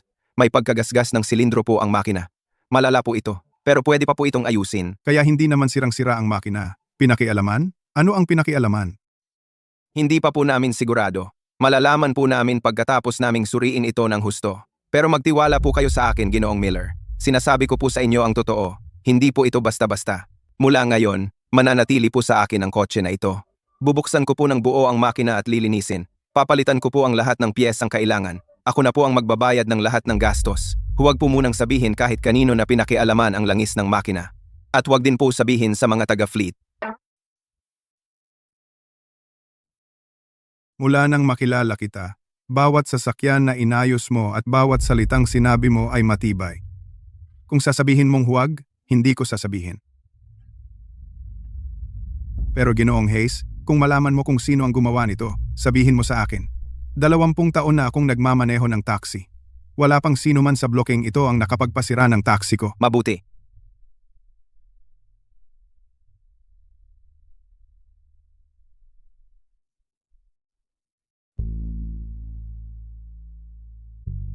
Leo, ito ba ang langis ng makina mula sa huling padala? Oo, Ethan. Diretso ko itong kinuha mula sa bodega.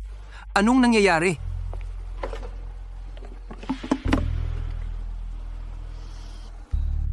Ano to? Hinaluan ng tubig! Hindi lang tubig ito. Hindi makakapaghalo ang tubig lang. Maghihiwalay ito. May iba pa dito. Iyon ang nag-emulsify ng langis at tubig. May pumakialam sa mga lalagyan ng langis. At hindi lang basta tubig ang ibinuhos. Inayos nila ang ratio ng maaga. Pagkatapos itong ihalo, hindi mo mapapansin sa una. Kapag tumakbo na ang sasakyan ng ilang dosenang milya, magsisimulang masira ang langis habang umiinit. Sino ang gumawa niyan? Yung tao ba sa kabilang kalsada? Yung hayop na si Victor? Wala pa tayong ebidensya ngayon, kahit gaano ka pa kalakas, sumigaw. Hindi ito makakatulong. Kaya ano ang gagawin natin? Tumawag sa pulis at tingnan ang mga security camera. Hindi ka pwedeng pumunta sa pulis nang walang ebidensya. Itong sample ng langis na ito ay nagpapatunay lang na sira ang langis. Hindi nito mapapatunayan kung sino ang gumawa. Simula ngayon, gagawin natin ang 3 bagay. Una, kunin ang lahat ng nabuksang lalagyan ng langis mula sa mga estante at sirain ang mga ito. Wala ni isang matitira. Palitan ang mga ito ng bagong stock. Ikalawa, 2 lang ang susi ng bodega. Isa para sa iyo, isa para sa akin. Palitan ang mga kandado. Kapag binuksan ito, sino ang nagbukas at bakit? Itala lahat. Ikatlo, sabihin sa lahat ng manggagawa na sino mang makakita ng kahit ano o sino mang kahina-hinala ay dapat lumapit agad sa akin. Huwag pag-usapan ito sa inyong sarili. Huwag mo itong pag-usapan sa ibaba. Ethan?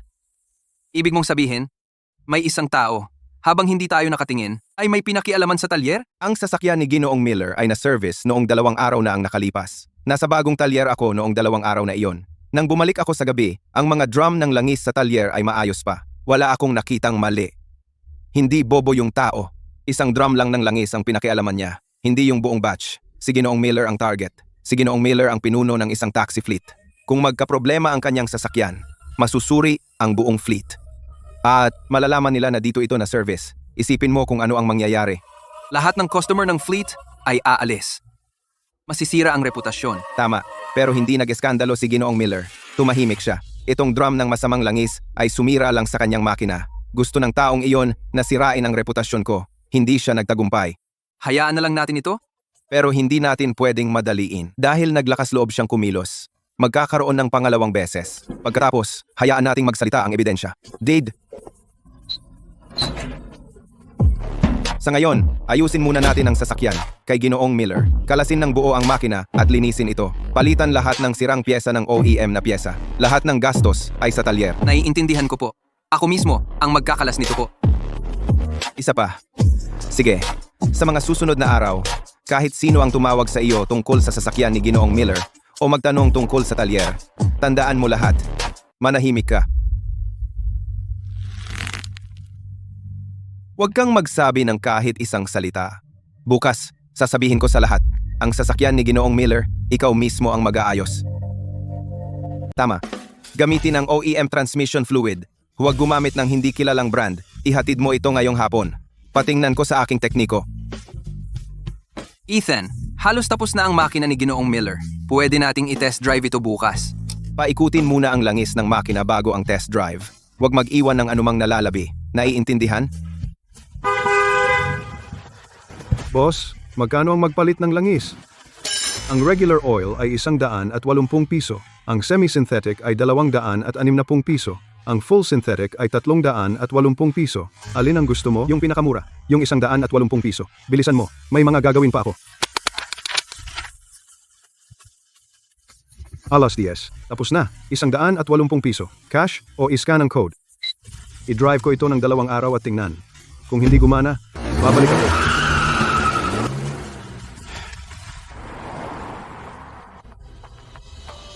Nasaan ang boss? Sabihin mo sa boss mo na lumabas. Buisit, nagpa-change oil ako dito. Pagkalipas ng 2 araw, sirang-sira na ang makina. Tingnan ninyo lahat. Ito ang Ethan's Auto Repair. Konsensya daw. Matapat na negosyo. Ang kaibigan ko rito, nagpa-change oil lang. Wala pang 2 araw. Nagka-cylinder scoring ang makina. Ito ang shop. Anong craftsmanship? Puro scam lang. Ano ba ang pinag-iingayan ninyo? Mag-usap tayo ng maayos. Mag-usap ng maayos? Sirang-sira na ang makina ko. Gusto mo akong mag-usap ng maayos? Kaya mo ba bayaran iyan? Palabasin mo ang boss mo. Ako ang boss. Anong nangyayari? Nagpabago ako ng langis dito 2 araw na ang nakaraan sa halagang 180 piso. Mabilis mong kinuha ang pera ko. Nagmaneho ako ng wala pang 30 milya. Nagsimulang kumatok ang makina. Pinataw ko ito sa isang garahe para sa pagkumpuni at pinatingnan. Ang langis ng makina ay pinakialaman. Ang makina ay may pagkagasgas ng silindro. Sabi ng mekaniko, kailangan ito ng overhaul. Hindi bababa sa 50,000 piso. Sumama ako sa iyo sa garahe para sa pagkumpuni, hindi ba? Sabi ng mekaniko, peke ang langis, para itong tubig. Hindi ito nagpapadulas kahit kaunti. Wala ni 1 sentimo na bababa sa 50,000 piso. Kung hindi, ipopost namin ito online. Ipapaalam sa lahat. Kayo sa Ethan's Auto Repair, gumagamit ng peking langis at nanloloko ng mga customer. Ethan's Auto Repair. Inirekomenda pa nga ng katrabaho ko ang lugar na ito. Hindi ba maganda ang reputasyon nito? Ewan ko, hindi ba nahuli rin ang Vance Auto Repair noong nakaraan? Lahat ng Collier sa block na ito, pare-pareho ang tunay na kulay. Hoy, antayin natin. Huwag kang magmadali sa konklusyon. Hindi ibig sabihin na totoo yan dahil sinabi mo lang. Buksan mo ang hood at hayaan mo kaming makita. Kung peke ang langis, ako, si Leo, ay iinumin ito ngayon din. Ikaw? Sino ka ba sa tingin mo? Kayong mga madayang amo, nanloloko ng tao. Ang pag-inom ng langis ay sobrang buti pa para sa inyo. Lahat, may kotse man o wala, tingnan ninyo. Huwag na kayong pumunta sa talyer na ito muli. Isa akong babala.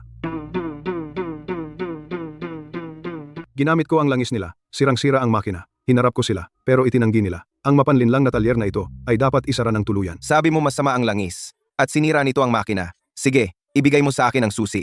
Bubuksan ko ang hood at susuriin ito mismo sa harap mo. Sige, buksan mo. Pero wag mong subukang pakialaman ang kahit ano habang hindi kami nakatingin. 4 kami. 4 na pares ng mata ang nakatingin sa iyo. Hindi ako makikialam ng kahit ano. Dito mismo, sa harap ng lahat. Bubuwagin ko ito para sa inyo. Leo, ang lift sa Bay 2, ipakawal mo. Ako mismo ang susuri ng kotse na ito. Sige, suriin mo. Kapag tapos ka na, kung hindi ka magbabayad, ipapark ko itong sirang-sirang kotse sa harap ng pinto mo ngayon. Ipapaalam sa buong mundo. Anong klaseng basura ang Ethan's Auto Repair? Aba, anong nangyayari? Bakit ang daming tao? Hoy, hindi ba si Ethan yan? Ano na naman ang nangyari? Sino ka? Ako si Victor. Ako ang may-ari ng Vance Auto Repair sa tapat.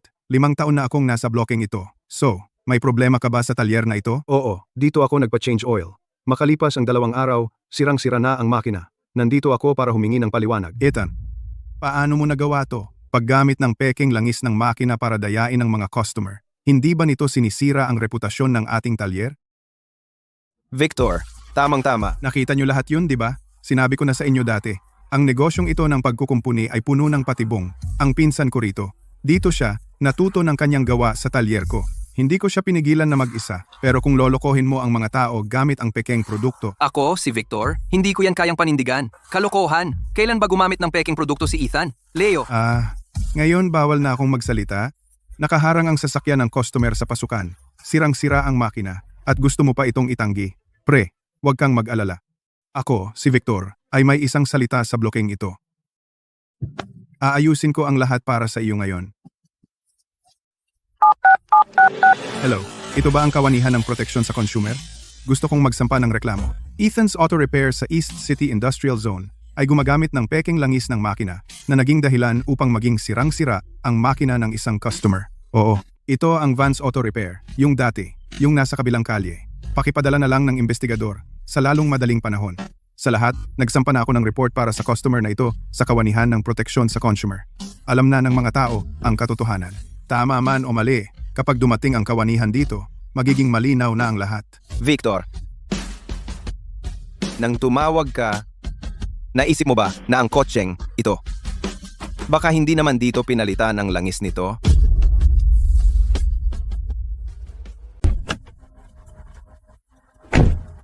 Director Lewis, nandito po kayo. Ito ang talyer na inireport ko. May natanggap kaming reklamo. Ethan's Auto Repair ay pinaghihinalaang gumagamit ng pekeng langis ng makina. Sino ang manager ng tindahan?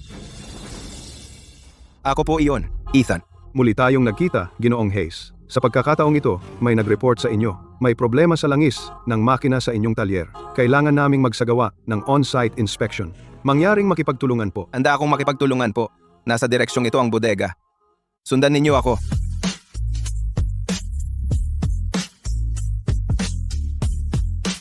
Maayos ang pagkakaayos ng bodega. Ang bawat batch ay may tala. Leo, dalhin mo ang mga purchase order.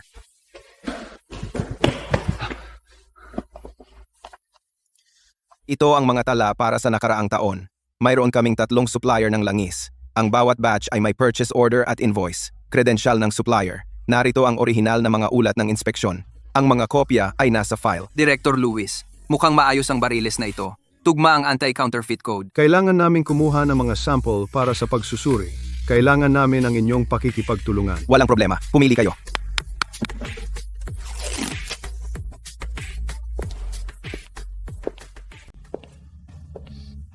Anong meron sa mga walang laman na bariles na ito? Ang mga ginamit na bariles ay iniimbak sa isang sentral na lugar. Isang sertipikadong kumpanya ng recycling ang nagtatapon ng mga ito ng regular.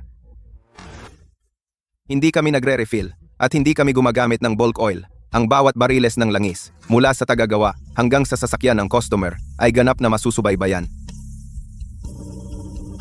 Ang paunang inspeksyon sa lugar ay nagpapakita na ang pinagkukunan ng langis ng Ethan's Auto Repair ay lehitimo. Kumpleto ang mga libro ng kwenta. Ang pamamahala ng bodega ay nasa pamantayan, 3 sample na bariles ng langis ang naselyohan at ipinadala para sa pagsusuri, at ang mga huling resulta ay ibabatay sa ulat ng pagsusuri. Ngunit batay sa alam natin sa ngayon, wala kaming nakitang ebidensya ng paggamit ng peke o substandard na produkto. Ginoong Vance, bilang nagrereklamo, kung ang mga susunod na resulta ng pagsusuri ay magpapakita na maayos ang langis, sasagutin mo ang kaukulang legal na pananagutan. Ngunit ang pag-abuso sa pag-uulat ay nakakagambala sa kaayusan ng pamilihan, at ito ay nasa saklaw din ng aming regulasyon.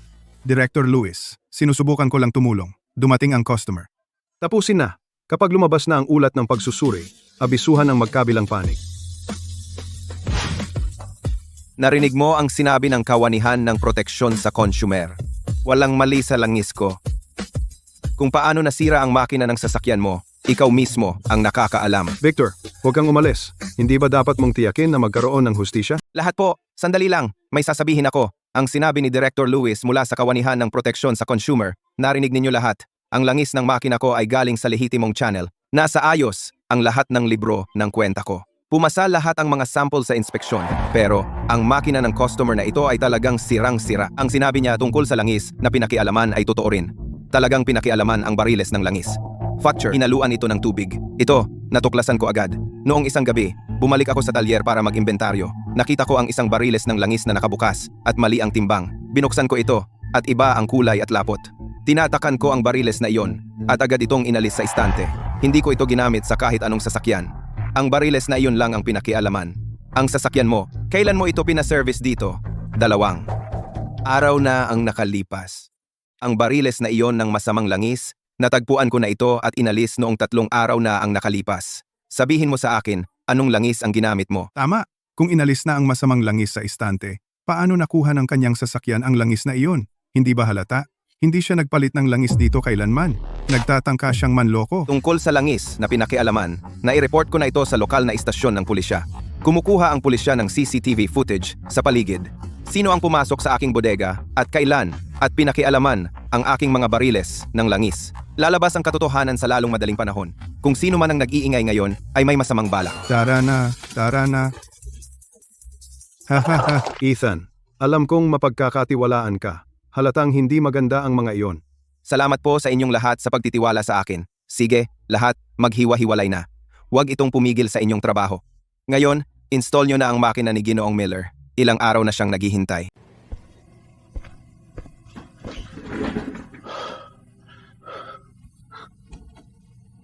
Anong problema? Bakit ang putla mo? Wala, init lang. Ang ingay naman sa labas kanina. Tumawid ka ba sa kabilang kalsada? Narinig ko tinawagan mo na naman ang pulis kay Ethan. Dumadaan lang ako at may nakita akong nagkakagulo. Tinawagan ko lang. Victor, sa tingin mo bobo ako? Puno ang kalsada na yon. At nagkataon lang na dumaan ka? Ano ba talaga ang balak mo? Paano niya nalaman ng maaga? Paano niya posibleng nalaman? Mga kamera, tama, yung mga kamera. Bakit ka nagtatanong tungkol sa mga kamera? Victor, anong ginawa mo sa likod ko? Pinasok ko ang isang tao para pakialaman ang bodega niya. Anong sinabi mo?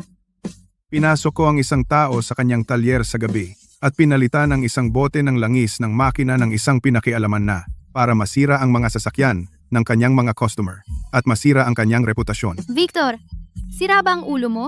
Nakalimutan mo ba ang sinabi ng kawanihan ng proteksyon sa consumer noong nakaraan? Nakalimutan mo ba ang 50,000 piso na nawala sa iyo? At may lakas ka pa ng loob? Kung hindi ko gagawin yan, sisirain niya ako. Hindi mo ba nakikita? Umuunlad na siya ngayon. Araw-araw puno ang shop na iyon sa kabila.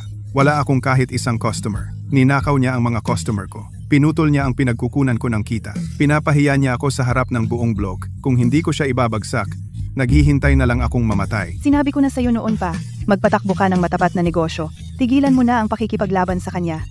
Ayaw mo talagang makinig. Fiona, alam kong nagkamali ako, pero huli na ang lahat ngayon. Sinusuri nila ang footage ng camera. Paano kung matunton nila ako? Ano ang gagawin mo? Ano pa pang magagawa mo? May plano pa ako, kaya ko pa ring ibalik ang mga bagay. Basta gawin ko lang itong isang bagay. Hindi na makakabangon si Ethan. Anong plano? Hindi ka. Halimaw ka. Fiona, wala na talaga akong ibang pagpipilian. Kung hindi ko ito gagawin, mapupunta ako sa bilangguan. Kaya mo bang makita akong makulong? Ang ating talyer, masisira ang ating tahanan. Nasaan ka noong mga panahong iyon? Ilang beses ba kitang binalaan? Nakinig ka ba kahit isang beses? Huling beses. Ipinapangako ko, ito na ang huling beses. Kapag nalampasan ko ito, gagawin ko ang anumang sabihin mo. Hindi na ako makikipaglaban kay Ethan. Mabubuhay tayo ng magandang buhay na magkasama. Ngayon lang ito. Pangako mo sa akin. Huling beses na. Sumusumpa ako, ito na ang huling beses.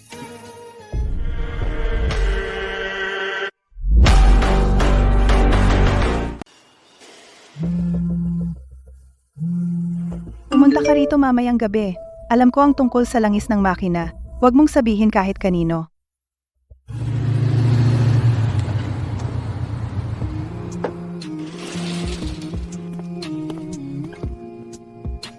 Gusto mo akong makita, Fiona? Ethan, nandito ka. Pumasok ka. Umupo ka. Ethan, tinawag kita rito ngayong araw para humingi ng tawad sa iyo. Ang pagpapalit ng langis, ang mga taong pinapunta sa shop mo para manggulo, at ang ulat sa kawanihan ng proteksyon sa consumer, alam ko ang lahat ng yan. Sinubukan ko siyang kausapin para huwag ituloy, pero hindi niya ako pinakinggan. Ethan, dati kang nagtatrabaho sa shop namin. Alam mo kung gaano ako naging mabuti sa iyo. Hindi kita ginipit, di ba? Lagi kang naging mabuti sa akin. Victor, nababaliw na siya. Natatakot siya na agawin mo ang negosyo niya. Natatakot na ikaw ang magpapabagsak sa kanya. Sobrang takot lang siya. Kaya niya ginawa ang mga maruruming gawain na yan. Ethan, Nakikiusap ako. Tinawagan mo na ang pulis. Pwede ka bang magpakita ng awa at wag na ituloy? Fiona, hindi ito tungkol sa kung itutuloy ko. Nilabag na ang batas. Pero hindi siya nagtagumpay. Ayos naman ang shop mo, di ba? Nauna mong nalaman yung langis, di ba? Walang nawala ang mga customer. Ethan, isipin mo na lang ang mga pagkain na dati kong niluluto para sa iyo. At ang mga damit na nilabhan ko para sa iyo. Fiona, tumayo ka nga.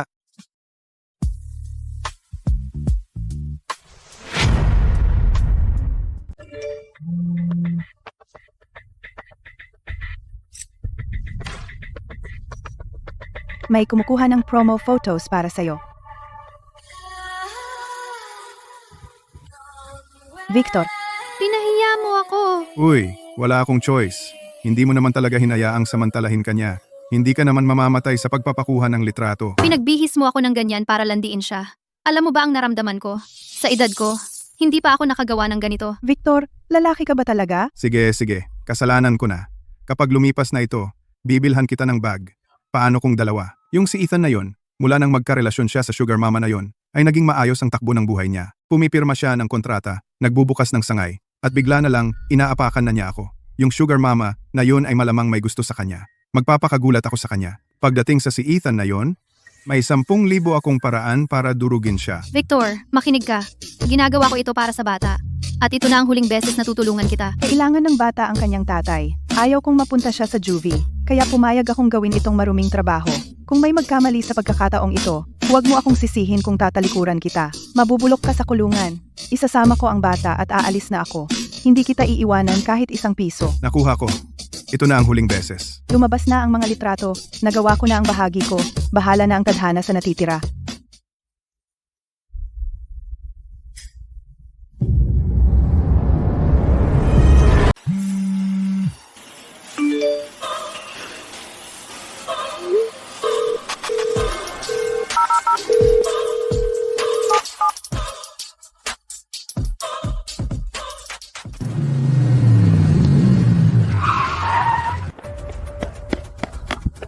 Ethan, tingnan mo to. Ethan, anong gagawin natin? Ito talaga gawa ng hayop na si Victor. Noong gabing iyon, tumawid ka sa kabilang kalsada. Si Fiona ba ang nagsabi sa'yo na pumunta? Kailan na post yon? Mahigit kalahating oras na. Na-share na ito ng kung ilang beses. Sinubukan kong sumagot at magpaliwanag. Na-delete agad ito pagkatapos kong i-post. At saka, tinanggal ako ng admin. Hindi niya sinasagot ang mga tawag ko. At hindi man lang niya ako binibigyan ng pagkakataong magpaliwanag. Sino? Ging, Sterling. Leo, kunin ang lahat ng contact info ng customer ng shop at iayos. Simula bukas, tawagan mo sila isa-isa.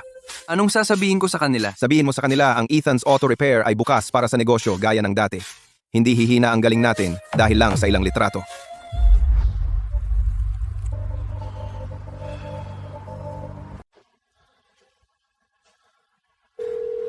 Ethan, may problema. Sa labas! Sasabog na! Ethan, lumabas ka dito. Tao ka ba talaga? Itinuring kitang tunay na kapatid. Nung araw, wala kang pera. Isinama kita bilang kasosyo. Akala mo malaki ka na. Hindi kita pinigilan na mag-isa. Pero, kailangan mo pang akitin ang asawa ko. Tao ka ba? Tay, halata namang setup ninyo ito. Aminado na ang asawa ko. Sabi niya noong wala ako, pumunta ka sa talyer ko sa hating gabi at hinawakan-hawakan mo siya. May mga litrato ako. Kumalat na sa internet. May sasabihin ka pa ba? Victor, noong gabing iyon, ang asawa mo ang nag-text sa akin na pumunta. Sabi niya alam niya ang tungkol sa langis ng makina. Pinapunta niya ako para pag-usapan ito. Inaya ka ng asawa ko? Sa hating gabi? Ganyan ang suot mo? Ethan, wala ka bang mas magandang dahilan? Tandaan mo ito. May paliwanag ka sa akin. O hindi pa ito tapos. Anong paliwanag ang gusto mo? Iyan ang hinihintay ko, mga kaibigan, at sa inyong lahat. Lalaki akong may dangal. Nagawan ng mali ang asawa ko. Hindi ko kayang magpanggap na wala akong alam, pero hindi ako walang katwiran. Ethan, bibigyan kita ng 2 pagpipilian. Una, isasampa kita sa korte, ibabagsak kita. Hindi ka na makakaraos sa negosyong ito. Pangalawa, ibigay mo sa akin ang talyer na ito. Mula ngayon, akin na ang Ethan's Auto Repair. Sobra na iyan. Buti nga sa kanya.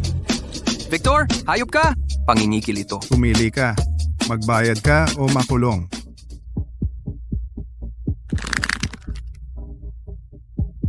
Victor, Hindi ko tatanggapin ang alinman sa iyong mga opsyon. Hahaha. Kung gayon, Ginagawa mo ito sa mahirap na paraan. Pero may isa akong opsyon. Para sa iyo ang pumili. Anong pagpipilian ang ibinibigay mo sa akin? Nakipagtalik ka sa asawa ko. Kaya akala mo pwede mong gawin iyon sa asawa ko ng libre. Victor, mahigit 20 taon kitang tinawag na kapatid. Pero ngayon nalaman ko kung gaano ka walang hiya. Ang maloko ng asawa ay dapat ipagmalaki. Narinig ba ninyo iyon? Anong narinig? Na niloko kita. Ethan, mabulaklak ka magsalita. Pero wala kang sasabihin na makakatulong sa iyo ngayon. Kailangan mo akong bayaran. At kung hindi, Ethan, huwag kang magpaka-smart sa akin. Tandaan mo ang sinabi ko. Kung hindi ka magbabayad, kalimutan mo na ang negosyo. Wasakin yan. Tingnan natin kung magbabayad siya.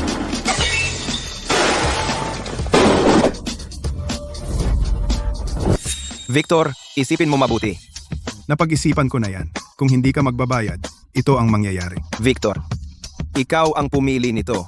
Ha ha ha. Ano? Tatakas ka? Kung hindi mo isusuko ang talyer ngayon, pwede kang tumakbo, pero hindi ka makakapagtago. Nagduwag si Ethan. Sino bang hindi? Sino ang tinatakot mo sa pangit mong recorder na yan? Akala mo reporter ka? Pinagawa ni Victor ang isang tao na guluhin ang langis ng makina. Umupa siya ng isang lalaki na si Kyle. Pumasok siya sa bodega mo sa gabi at pinalitan ang langis. Ethan, pakiusap, nakikiusap ako sa'yo. Pumunta ka sa pulis at bawiin ang kaso. Kung papayag kang hayaan si Victor ngayong minsan, gagawin ko ang anumang hilingin mo. Aba, kaya pala, set up ng sarili niyang asawa. Hindi ba ito classic na honey trap? Una, sinispike nila ang langis ng makina. Tapos, pinakit siya ng asawa. Tapos, kukunan ng litrato at i-blackmail. Grabe naman. Nung sinabi kong tumawag ng pulis at i-check ang surveillance footage, nag-bluff lang ako. 3 buwan nang sira ang mga CCTV sa kalye. Wala akong ebidensya noon. Pero ngayon, may ebidensya na ako. May ebidensya na ako.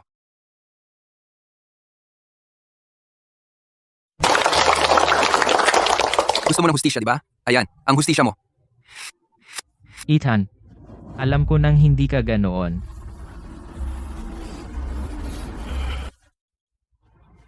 Sinong mag-aakalang mayroon kang pangit na voice recorder? Dahil sobrang advanced ng AI ngayon, peke ang recording mo. So peke ang recording ko? At totoo ang mga litrato mo? Siyempre naman. Victor, Hindi ko akalaing ganun kakasabik na makakold. Ethan, kawawang gigulo kang umaasa sa babae na ipadala ko na ang mga litrato sa mayaman mong girlfriend. Tapos ka na.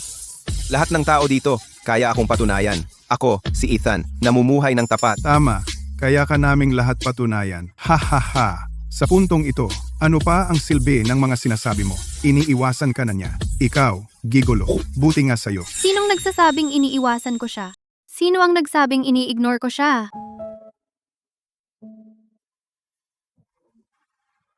Anong ginagawa mo dito? Hindi ka man lang sumagot ng tawag. Ang hindi pagsagot ay para lang malaman kung mag-aalala ka. Mukhang sobra kang nag-alala. Naglabas ka pa ng voice recorder. Oh, Miss Sterling, nandito ka pala. Nagkita na tayo dati. Sa coffee shop sa baba ng opisina nyo. Tandaan mo, di ba? Miss Sterling, huwag mong hayaang lokohin ka ng lalaking ito. Bilang pinsan niya, sa harap ng lahat ngayon, kailangan kong sabihin ang totoo. Ang lalaking ito ay walang pagkatao. Miss Sterling, wala kang ideya. Noong araw, wala siyang pera. Ako ang kumuha sa kanya para magbukas ng talyer. Itinuro ko sa kanya lahat ng pag-aayos ng sasakyan. Tapos akala niya malaki na siya. Nagtayo siya ng shop sa tapat ko at ninakaw ang mga customer ko. Hindi patas na kompetisyon iyon. At niligawan niya ang asawa ko. Nakuha mo rin ang mga litrato. Hindi ka dapat mag-aksaya ng oras sa kanya. Tapos ka na ba? Lakas ng loob mong saktan ako? Itong sampal ay para sa asawa mo. Itong sampal ay para sa lahat ng customer na niloko mo gamit ang peking pyesa. Galing.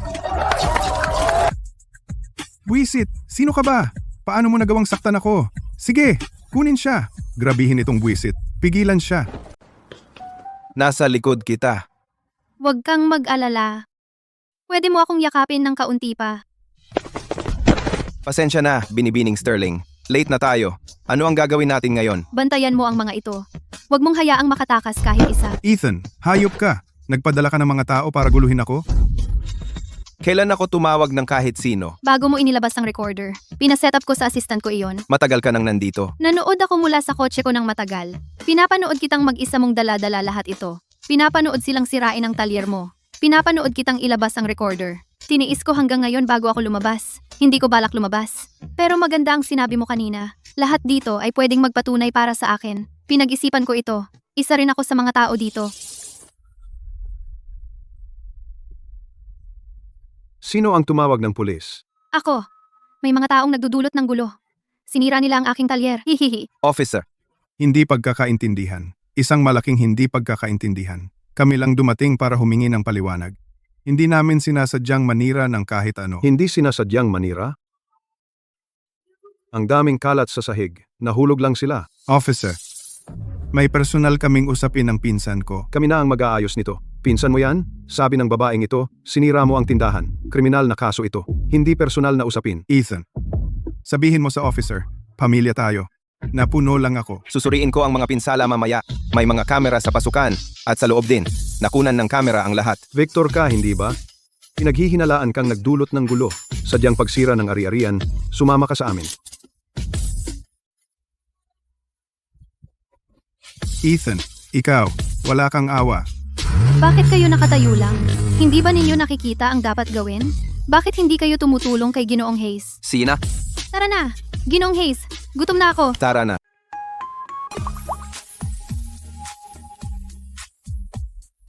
Subukan mo ito. Sabi mo masarap ito dati. Sarap pa rin. Mas masarap pa sa kahit anong Michelin star restaurant na nakainan ko. Siyempre, ang mga taga Michelin, hindi naman nagpatakbo ng kainan. Ang lakas ng mga sampal mo kanina. Wag! Masakit pa ang kamay ko.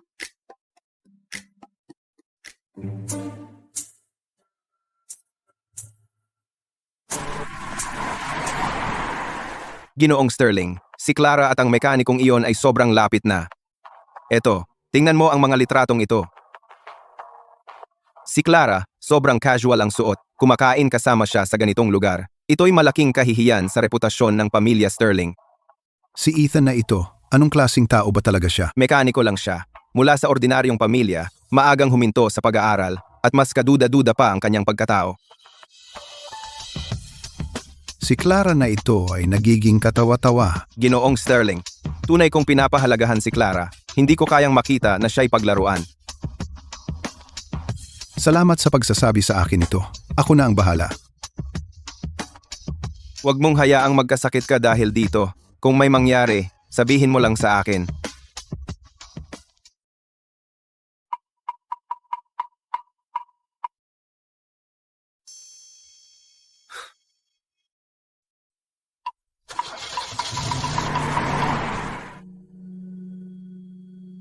Ginoong Miller, pauwiin si Clara ngayong gabi. May sasabihin ako sa kanya. Itong mga larawan. Paano mo ipapaliwanag ang mga ito? Tatay? Peke ang mga larawang ito. May nag-setup kay Ethan. May recording na nagpapatunay niyan. Paano ito? Nakipag-dinner ka sa mekanikong iyan sa ganitong lugar? Wala kang hiya. May reputasyon ang pamilyang Sterling na dapat panatilihin.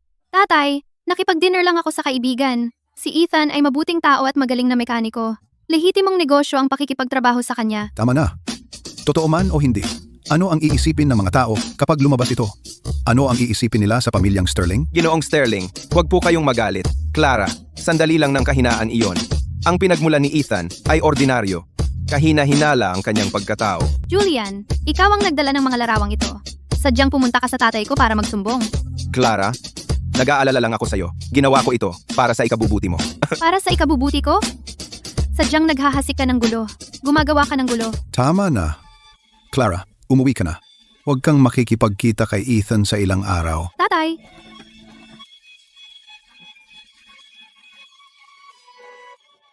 Kung susuriin mo siya, makikita mo. Mas mahusay si Ethan kaysa sa inaakala mo. Julian, salamat. Ako na ang bahala dito. Bumalik ka na. Sige po, Ginoong Sterling. Pwede po kayong humingi ng tulong sa akin kahit kailan.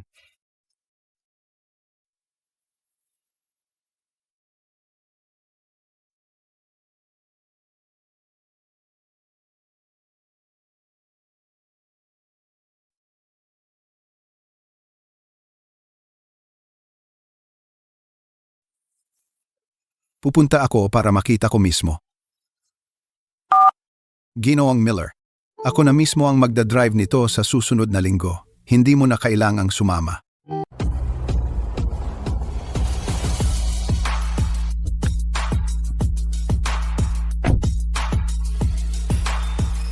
Boss, pagkukumpuni o maintenance? Medyo mahina ang takbo ng kotse lately. Tumaas din ang konsumo ng gasolina. Pumunta ako sa 2 talyer. Ang sabi ng isa, palitan ang mga spark plug. Ang sabi naman ng isa, linisin ang throttle body. Hindi ako masyadong maalam. Gusto kong makahanap ng mapagkakatiwalaan. Ethan, may customer tayo. Hello. Nasa harap ang kotse. Yan.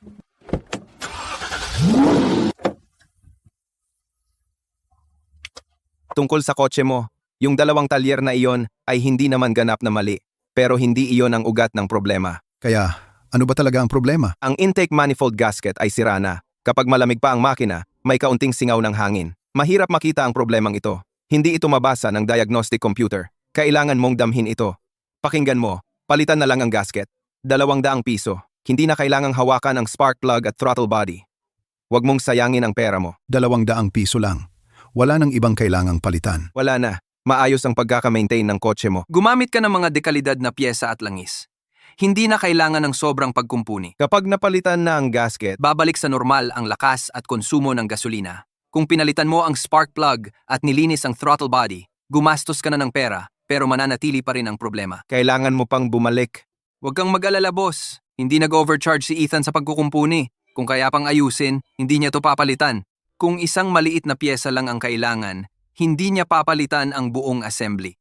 Gaano na kayo katagal sa negosyo? Halos 2 taon na. Si Ethan ay dating nagtatrabaho sa Vance Auto Repair sa kabila ng kalsada. Niloko siya ng pinsan niyang si Victor para umalis, kaya siya nagtayo ng sarili niyang talyer. Ngayon, lumalago ang negosyo. Nagsara ang talyer sa kabila. Tapos na, i-test drive mo. Mas mahalaga ang serbisyo mo. Nagkasundo tayo sa presyo, kaya hindi ako maniningil ng dagdag. Mr. Hayes, palagi mo ng ganito ginagawa ang pagkukumpuni. Sinisingil ko lang ang nararapat, at hindi ko sinisingil ang hindi dapat. Ang kotse ay kasangkapan lang para sa pagbiyahe. Hindi ito dahilan para manloko ng tao.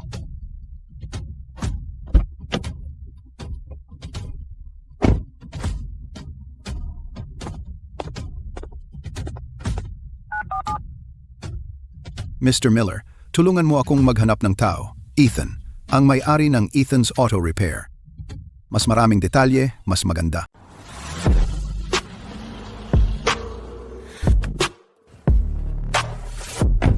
Binata, mula nang palitan ng gasket noong nakaraan, mas gumanda ang hatak, pero hindi na naman malamig ang AC. Pwede po bang tingnan ulit? Ethan, bumalik yung customer natin noong nakaraan. Hindi lumalamig ang AC. Hello, tingnan ko po ang AC.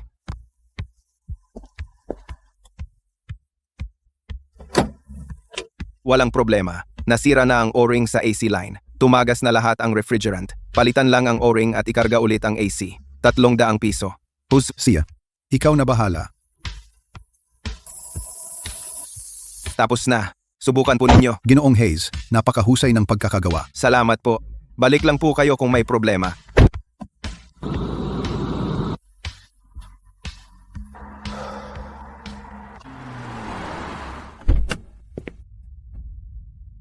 Ginoong Hayes, magbibiyaheng malayo ako sa susunod na linggo. Pwede bang humingi ng pabor at gawin ang buong inspeksyon ng sasakyan? Palitan ang kailangang palitan. Higpitan ang kailangang higpitan. Makakapanatag na ako. Sipo, ang buong inspeksyon ng sasakyan ay 200 piso. Kung may mga piyesang kailangang palitan, dagdag bayad iyon. Siya?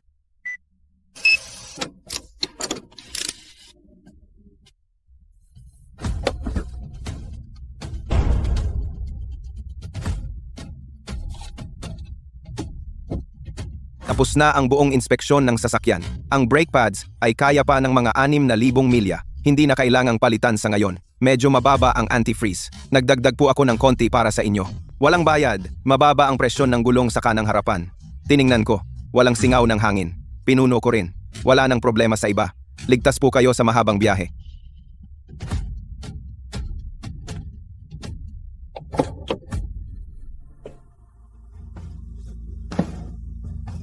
Ginoong Hayes, Mabuti po kayong tao. Nambobola naman kayo. Ikasisiya ko po.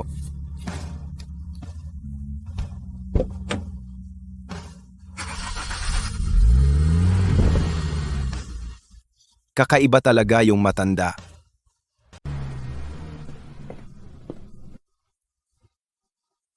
Ginoong Hayes, tungkol sa paglalason sa langis ng makina na inireport ninyo at ang mga malalaswang larawang kumakalat online, narito na ang resulta ng investigasyon. Matapos ang investigasyon, ang paglalason sa langis ay inudyok ni Victor at isinagawa ng kanyang kasabwat na si Kyle. Inamin ni Victor ang lahat. Sa aming bahagi sa kawanihan ng proteksyon sa consumer, nakumpirma rin namin ang supply chain ng mga pekeng piyesa ni Victor. Inilipat na namin ito sa pulisya. Tungkol naman sa mga malalaswang larawang iyon, si Victor din ang nasa likod ng mga iyon, sa tulong ni Fiona. Sa panahon ng investigasyon, si Fiona ay kusang umamin sa lahat ng katotohanan at aktibong nakipagtulungan, kaya hindi siya haharap sa anumang kaso. Naiintindihan ko. Salamat sa inyong pagsisikap. Si Victor, na pinaghihinala ang nagdulot ng mga kaguluhan, sadyang pagsira ng ari-arian, paninira ng reputasyon ng negosyo, at paglalagay ng mga mapanganib na sangkap, kasama ng iba pang kaso, ay legal nang naaresto. Ang kaso ay inililipat na sa mga piskal. Ginoong Hayes, naging mahirap ang ilang taon para sa inyo. Magpatuloy kayo sa mabuting gawain mula ngayon. Salamat. Gagawin ko, sigurado. Ethan, yang hayop na si Victor, sa wakas. Sige, magtrabaho na tayo. May 3 pa tayong sasakyan na naghihintay.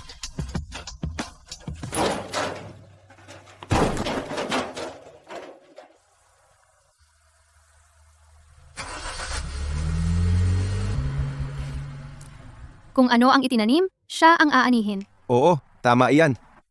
Siya nga pala. Libre ka ba bukas ng gabi? Ano, gusto mo na ng BBQ? Hindi. Isasama kita para makipagkita sa isang tao. Sino? Malalaman mo kapag nandoon na tayo. Mas mahal ang lugar na ito kaysa sa kainan noong nakaraan. Huwag kang mag-alala. Libre ko ngayon. Pagdating nila, magpaka-normal ka lang. Sino ba talaga ang makikita natin? Ang lihim mo naman. Makikita mo pagdating natin. Tatay, ito si Ethan. Ang kasosyo na sinabi ko sa inyo. Ginoong Hayes, nagkita na tayo muli. Hello, Ginoong Sterling. Hindi ko alam na kayo pala iyon. Kung hindi ko kayo natrato ng tama, patawarin niyo po ako. Magkakilala kayo? Higit pa sa magkakilala, itong kasosyo mo ay 3 beses na nag-ayos ng sasakyan ko. Naglagay ako ng pera sa likod na upuan at trunk. Wala siyang kinuha kahit 1 piso. Mabait na bata. Tatay, lihim niyo po ba siyang sinubukan? Anak, syempre kailangan kong i-verify siya. Totoo ba o peke ang mga litratong iyon? Kailangan kong makita mismo.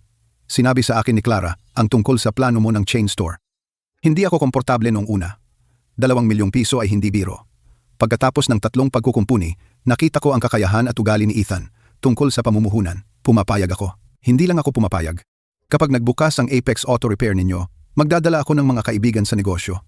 Mula sa isang logistics company, isang real estate company, at mga kaibigan na may fleet. Ang kanilang mga sasakyan ay nangangailangan ng maaasahang lugar para pagkumpunihin. Ginoong Sterling, ako. Hindi ko po alam kung paano kayo pasalamatan. Tatay, masyadong palihim ang pagsubok na iyon. Hindi niyo man lang sinabi sa akin. Kung sinabi ko sa iyo, hindi na iyon pagsubok. Bukod pa riyan, kung sakim siya, ako ang unang tatanggi. Buti na lang hindi siya sakim. Nakahinga ako ng maluwag. Tara, inom tayo. Para sa masayang grand opening ng Apex Auto Repair.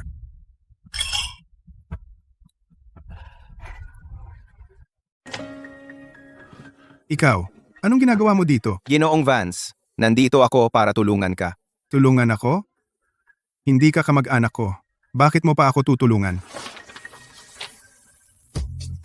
Ito ay isang power of attorney. Kinuha ko si Attorney Wright para kumatawan sa iyo.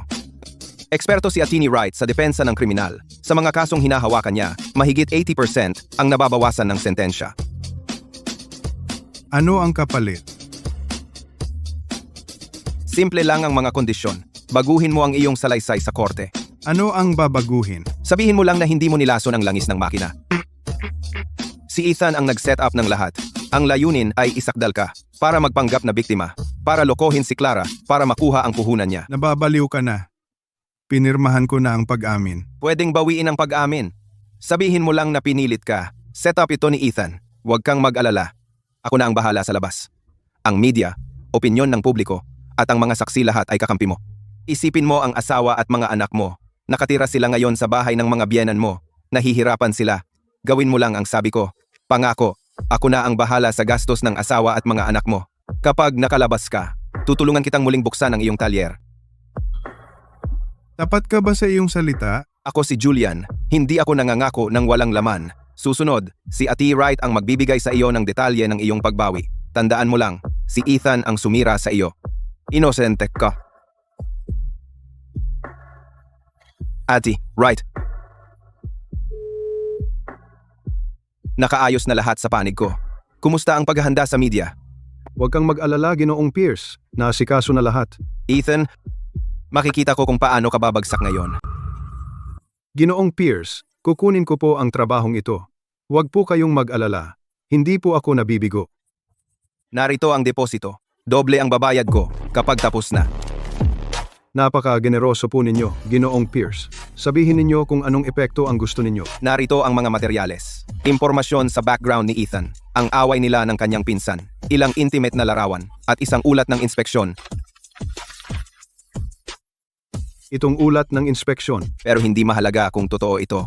Sa araw ng pagbubukas ng Apex Auto Repair, dalhin mo ang iyong mga tauhan para mag-interview sa lugar. I-set up ang iyong mga kamera. Isaksak ang mikropono sa harap ng lahat ng mga bisita at ilantad ang mga isyong ito. Dadagsain ito ng media, sabay-sabay itong sasabog online.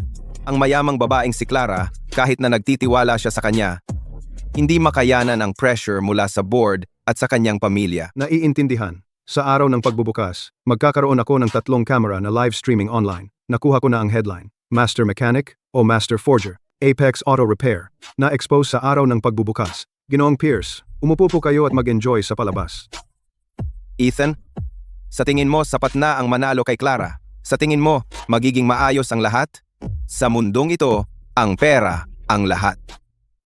Buong buhay ko na akong nasa negosyo. Hindi pa ako nagkamali sa paghusga sa tao. Itong binatang si Ethan.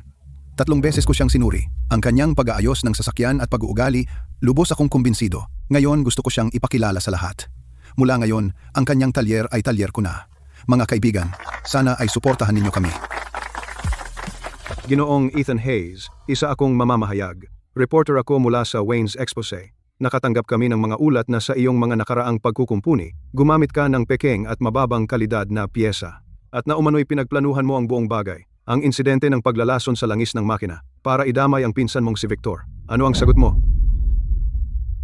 Ginoong Hayes, ang iyong pananahimik ba ay isang pag-amin? Ang bago mong talyer ay tinatawag na Apex Auto Repair. Sinasabi mo na magtatakda ito ng pamantayan sa industriya. Ngunit malinis ba talaga ang paraan ng pagyaman mo? Narito sa akin ang isang ulat ng inspeksyon. Sinasabi nito na sa iyong talyer may natagpuang mababang kalidad na piyesa noon. Ang ulat ng inspeksyon na hawak mo, anong ahensya ang naglabas niyan? Ano ang serial number? Mayroon ba itong opisyal na selyo? Siyempre galing ito sa tamang ahensya. Tigilan mo na ang pag-iiba ng usapan. Hello, Director Lewis. Si Ethan ito. May tao sa grand opening ng Apex Auto Repair na gumagawa ng gulo gamit ang peking ulat ng inspeksyon. Oo, dito mismo. Pwede ka bang pumunta rito? Sige. Salamat. Ang kawanihan ng proteksyon sa consumer. Director Lewis. Noong huli mong i-report ang talyer ko, malamang nakita mo siya. Darating siya rito sa loob ng 20 minuto. Kung tunay kang reporter, maghintay ka. Kung peke ka, umalis ka na ngayon. May oras ka pa. Huwag kang umalis. Wala ka bang ilalantad? Hintayin mo hanggang dumating si Director Lewis at saka mo ilantad lahat. Ano to? Director Lewis. Ako ang nakatanggap ng tip. Peke ang report na ito. Mali ang format. Wala ang serial number.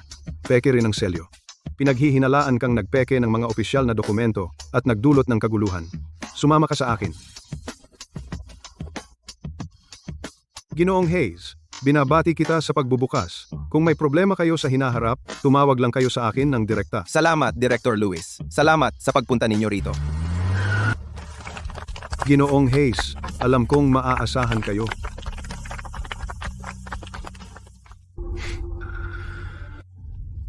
Ginoong Hayes, galing. Pero sa tingin mo, ang pagsuhol sa reporter ay makakapagtago ng katotohanan? Julian, anong ginagawa mo rito ulit? Nandito ako para balaan si Ginoong Sterling. Ang Ginoong Hayes na ito ay hindi kung ano ang tila siya. Dito. Ang pag-amin ni Victor mula sa detention center. Si Ethan mismo ang nagplano ng paglalason sa langis ng makina. Ang layunin ay isangkot si Victor para magpanggap na biktima at para dayain si Miss Sterling upang mamuhunan. Bakit hindi ka nagsasalita ngayon? Akala ko mahusay ka sa pagsasalita. Ethan, mekaniko ka lang. Isang bagay ang lokohin ng ordinaryong tao. Pero naglakas loob ka ring dayain si Ginoong Sterling. Alam mo ba gaano karaming taon na si Ginoong Sterling sa negosyo? Ginoong Sterling, nakikipagsapalaran akong magalit ang mga tao ngayon para sabihin sa inyo ang katotohanan. Si Ethan na ito ay isang manloloko.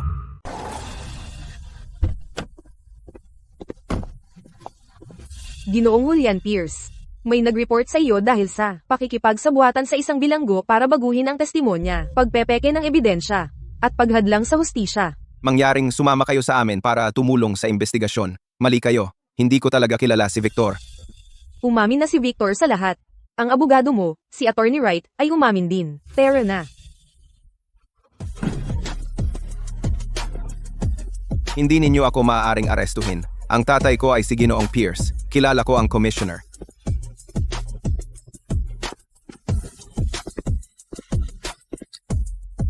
Ginoong Pierce, tingnan ninyo ang ginawa ng inyong anak. Kayo na ang bahala. Alam mo nang wala pa na darating si Julian. Sabi mo nga, noong pumunta si Julian upang makipagkita kay Ginoong Sterling, alam kong may binabalak siya. Pero alam kong hindi magbabago ang kwento ni Victor. Bakit? Dahil si Victor ang tanging paraan ni Julian para maabot ako, kaya nauna akong pumunta sa detention center at may sinabi ako kay Victor. Sinabi ko, ang asawa mo at mga anak ay naghihintay pa rin sa iyo sa labas. Kung babaguhin mo ang iyong salaysay, mas mahahaba ang iyong hatol na pagkabilanggo. Kung aamin ka at magbagong buhay ng maayos, maaari ka pa rin maging mabuting ama paglabas mo. Pwede kang maging talagang nakakainis minsan. Nakakainis na nakakapanatag. Sa lahat, pasensya na at nasaksihan ninyo ang gulo na iyon. Ngayon ang grand opening ng Apex Auto Repair. Ako ang namamahala sa teknikal na bahagi. Ang oras ang magpapatunay ng ating pagkatao. Salamat sa inyong lahat.